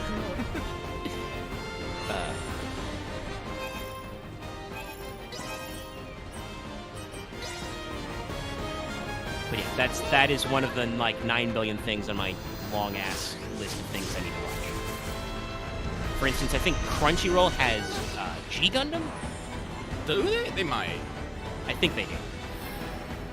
And that one I want to see just because a lot of people have a lot of thoughts and feelings about G Gundam, and it seems like as much as I love the real robot angle, like I love over-the-top hot-blooded bullshit too, you know?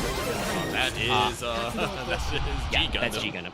And I still remember the memes back from the Code Geass days where people are like, yo, Colin is secretly, you know, Domon's daughter. I believe they made that joke because she has a similar hairstyle and a headband and likes to blow people up with her nuclear fingers. And also I think her mother had the same voice actress as the main female character from G Gundam. Rain? So, beeps. But like I should check it out sometime just because it seems like that's a fun time. Yeah. But like that's the thing I've been talking about, right? Like I mentioned earlier, Gundam is all over the place. Like Hulu has some Gundam. There's some free Gundam translations on YouTube through like Gundam Info. Netflix has like some of it. Crunchyroll has some more of it. Fucking everybody has IBO, at least I've noticed. Like literally, I think IBO is on both Hulu. Well, I shouldn't say both. It's more than two. But it's on Hulu. It's on Netflix, and I know it's on Crunchyroll. Because that's where I watched it. So like, Lena has some fucking tits and ass. They've gone to the Ryzen school of thought with her. Jesus.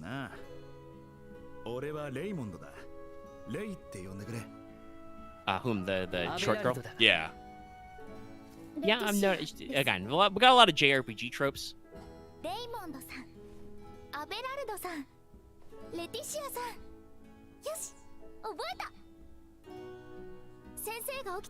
It is kind of interesting that, you know, like you said, there's some cleavages, there's some hot pants on this chick, but you know, the female character you picked as the primary is like very clearly armored the fuck up.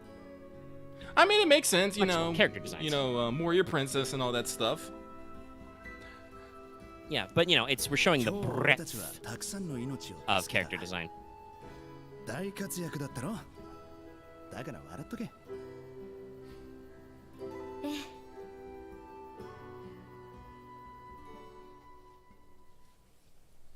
But yeah, there you go. There's your Gundam O'Clock news. Gundam O'Clock. You mentioned, you know, Shinsekai stuff. Check out the AP. We'll be wrapping up that story tomorrow's. Having fun. There'll also be another episode of Do You Wish to Watch tomorrow?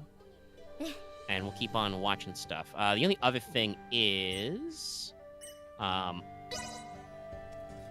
so you have been sick lately. Yes. But I believe during this time, it feels like you have been hitting up a decent number of like manga and other stuff. Or at least I feel like I've seen you yelling in anime and manga slightly more. Well, yeah, no, that's what I like to do when I'm sick. I like to watch and read things. Yeah. So I kind of like I try, like I don't necessarily usually work on my video games. I work on like other things. But yeah, if you wanted to shout out any of those, we can do that before we wrap up. I think I will shout out one. I only read it today, but I binged it all today, so that. So we'd be saying something. Yeah. But recently I picked up Oshi no Ko, excuse me, not Koi. A series by Aka Akasaka. Well, written, I should say. The illustrator is someone else. But this person is most well known for Kaguya-sama Love is War. Which most people will probably know by now. Most. If you are into anime and manga and that stuff. If you're not into that, I do not blame you for not knowing it. But if you are into it, and you have not heard of this, I will be very shooketh. But Oshi no Koi, which basically translates to my favorite child, is a very weird story. Like, I am slightly bamboozled on how I want to explain it without spoiling things, because its twists happen very early, and then the story is built upon those very early twists. So I don't want to necessarily go into too much detail about it. But it's basically a look. It's a look at Japan's idol and acting industry, with a slightly supernatural bent, with some crime solving and drama and tragedy mixed up all in there. I say slightly supernatural because there is reincarnation involved, which it's a little bit of a weird take, but it makes it work. But God, I wish more fucking but it does the same thing as Kaguya-sama does with, it can be very light and comedic, but then at just literally a snap of a finger, it gets very dark and intense. It's a thing, and like I said, they explain a lot of things about, you know, like idols and actors and actresses, and, you know, even theater and stuff.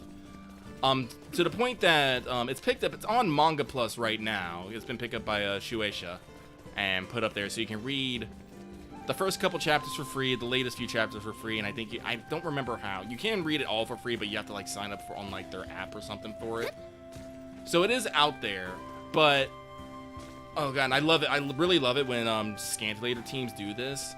The person who is scantilating it would actually, like, after chapters, break down the references, locations, and explain terms and stuff that happened in the chapters, so you can get a better understanding of it. Yeah, I know that, like, back in the day, obviously, that's where, you know, the jokes about Keikaku means plan, I believe that was supposed to be a gag sub, but it was referencing the fact that, like, some subtitlers got really into explaining to you what things meant, even if they were easy. I remember, I feel like there was a big hubbub back in the early days of One Piece about like how to translate nakama. You're gonna leave it untranslated because there's no English word that's equivalent. Most places just use like comrades. Comrade, yeah. It works. I know there is some baggage with the nakama phrasing, but like you can make it work. It's okay. English has a lot of words for friend. But yeah, like, at the same time, though, like, a little bit of that is very fun and interesting, and it's something that not always, like, you can't usually get official footnotes in localization, even though I bet sometimes localizers really wish they could footnote some of this shit, you know? Oh, man, I remember back when manga was originally coming out, they would just have, like, in the front or the back, just a index or glossary explaining, like, certain honorifics and terms and whatnot, and I was like, me, personally, I've always dug the fuck out of that shit. Like, yeah. I've always liked it when they leave the terms in and they just let me figure out and just explain what they mean. It lets me feel like I'm more immersed in the language and the story. Yeah, and sometimes some of that stuff is lost. Like, I don't know if it was just because of the lip flaps or what, but... and it might not have been, but, like... There are times when some of this stuff, like, I can tell that, like... And it kind of turns me off sometimes, even the English translations or dubs. Like, as much as I think the English voice cast for... Bleach is perfectly reasonable.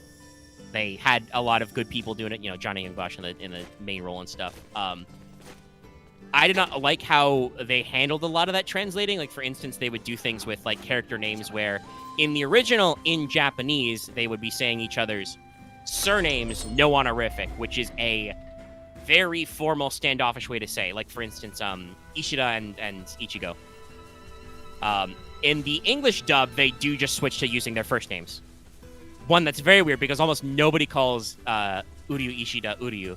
Mm-hmm. Mostly, it's almost always his surname. Kind of shit. But, like, it's the kind of thing where, like, I listen to it and I'm like, yeah, no, I feel like something is lost here. Because, like, they're kind of, those guys are kind of friends, but they're still kind of not for reasons that are very complex and will come up later, so I don't want to say anything in case people don't remember how 1,000 Years turns out. Because people seem to be having very positive thoughts about the animation so far. The quality seems really good from, like, the screen grabs I've seen. But, like, I can understand when they want to take those liberties and stuff when it's like a Western fantasy story and whatnot. Yeah. Because, you know, in Western civilizations, no, we don't have honorifics like that. Yeah. Like Celeste, and obviously, like, in American, it's different. But, for instance, it would be like, and I know this, you know, some people might not be perfectly okay with this analogy, but, like, me personally, I was used to that concept of, like, people at school referring to each other by their surname because that's how Harry Potter is constructed, right? Right. And I think that is actually, like, fairly common in British English. Like, you know, Harry Potter and Draco Malfoy aren't like Draco, Harry.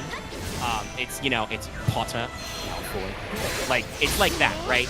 And, like, I perfectly understood those vibes. And it was just like, again, I don't know if it was like a lip flap thing or what, or if it was just like trying to make it fit more to the English audience, but I felt like something was lost there, right? And like, that's because, as you were saying, very specifically, these guys are Japanese high school students, you know? Yeah. This is how they would be referring to each other naturally in their native language.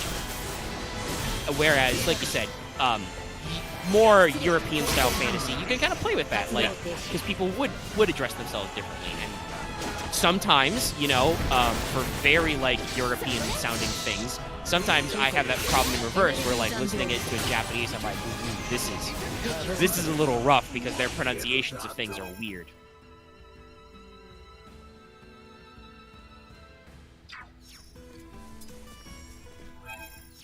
But yeah, manga footnotes are good. So yeah, but no, it's I guess God, I don't even remember the order of it. Oshinokoi, right? But it's very good. It has been greenlit for an anime adaptation, which is going to be interesting considering who they are highlighting a lot in these trailers. I don't want to necessarily talk about it because, again, just explaining the setup and the premise of it spoils a lot, and I'm like, no, I don't want to do that. So what you're saying is they're setting up the trailers for the shock value. Yes. They're gonna do the hard swerve and they're gonna get some people. Yes. Okay. All right. That's probably good not to talk about it too much then. But if you like Kaguya Lover's War, I definitely suggest you go check that out and read it. The other thing I've actually been reading recently, I've been reading a lot of Villainous Routes manga. Like, I can't remember them off the top of my head, and there's been a couple of them, but there was one that actually stuck out to me really in a really interesting way. Because, you know, isekai stories are a dime a dozen. We constantly are living in the life of, you know, reborn in some sort of dating sim. And villainous ones are, like, I think one of my favorite genres. But let me see if I can find... Actually, probably... Well, I mean, I feel like the villainous ones come from a natural, like, evolution of the genre, almost like a deconstruction, because normally you would assume that, like, the classic isekai wish fulfillment, and, you know, the funny thing is, you know, obviously the audience will be familiar with the concept of playing a dating sim, an otoma game, you know, where you play the heroine, so naturally, like, the evolution of the isekai type story is, we go into it and set the place for the heroine, and then you get the more interesting people who are like, okay, so we've got a very clearly set up narrative here. What if I turn it on its head? What if what if our main character was, you know, the villainous type who, as is seen in a lot of these mangas, usually doesn't turn out well for her. Yeah. You know, shit like that. Yeah, but one that I read recently, unfortunately it does not have It does not have a lot, but it's very highly rated on manga. That's where I read a lot of stuff. It's rated at 9.44 out of 10. Yeah. It's named The One Within the Villainous. And the basic story is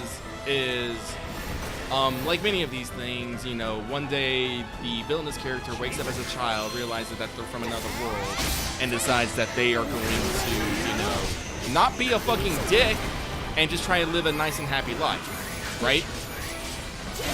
And this works. Normal. Yep, seems pretty normal. But the interesting thing about this is when this happens, the original villainous character does not vanish into the mist, but becomes a spectator to her own life. And basically for like the next 10 years watches this girl live her life and, you know, like reads her memory, understands her, and, you know, I guess I want to say is fall in love with the girl, with the main character, I guess is the best way to say it. I don't want to say it like necessarily in a romantic sense, but, you know, in the friend family sense. Yeah, she comes to appreciate her and, you know, really get in there. Yeah. But what happens is I don't mind spoiling this because again, this one is, I think actually, oh, there's a bunny. Hang on, hang the fuck on. Where'd you go? Wait, there he is. Hang on.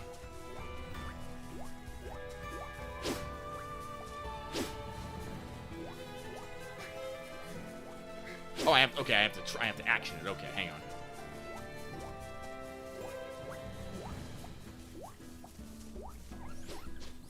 Got you.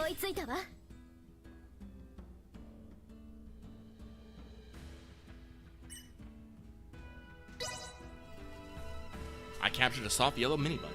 Sick! But her life goes on as, you know, usual in these things, except for some odd reason, when her heroine actually arrives, things start falling apart because it seems like the main heroine is also a reincarnator and is a fucking bitch. And starts ruining her life. And it culminates in basically, this happens very quickly. It culminates in the original ending happening and, you know, the villain is giving her a bad end. And the main character literally has a BSOD. And, you know, blacks out. And this is the thing that I found the best.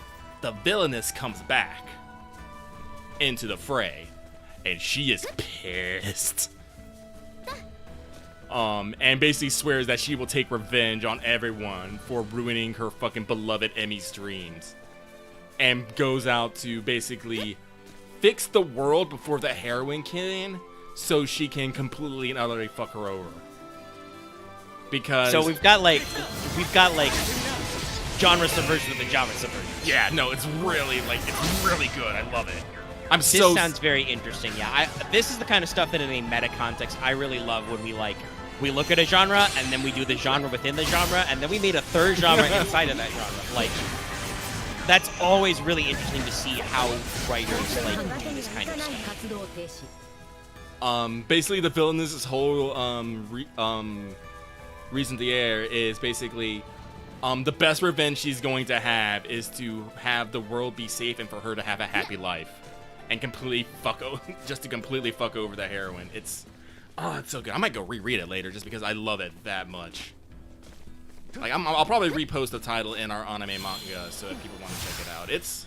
I posted it earlier, but it was back on the 26th, so people would have to maybe scroll a little bit to find it. Yeah, so our anime and manga these days is actually pretty hopping. I feel like this in general, obviously we get a lot of manga recommendations from quite a few people, but there's a decent amount of hopping on anime as well.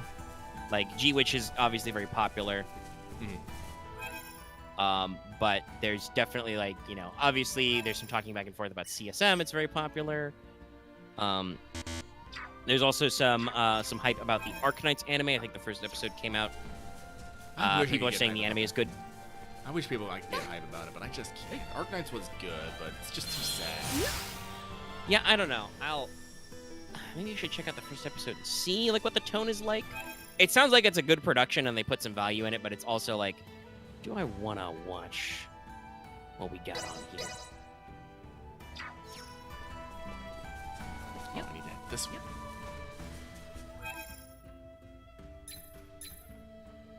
But yeah, so as I can see, there's a lot of activity this season in our area. We have a robust Discord. You should join it.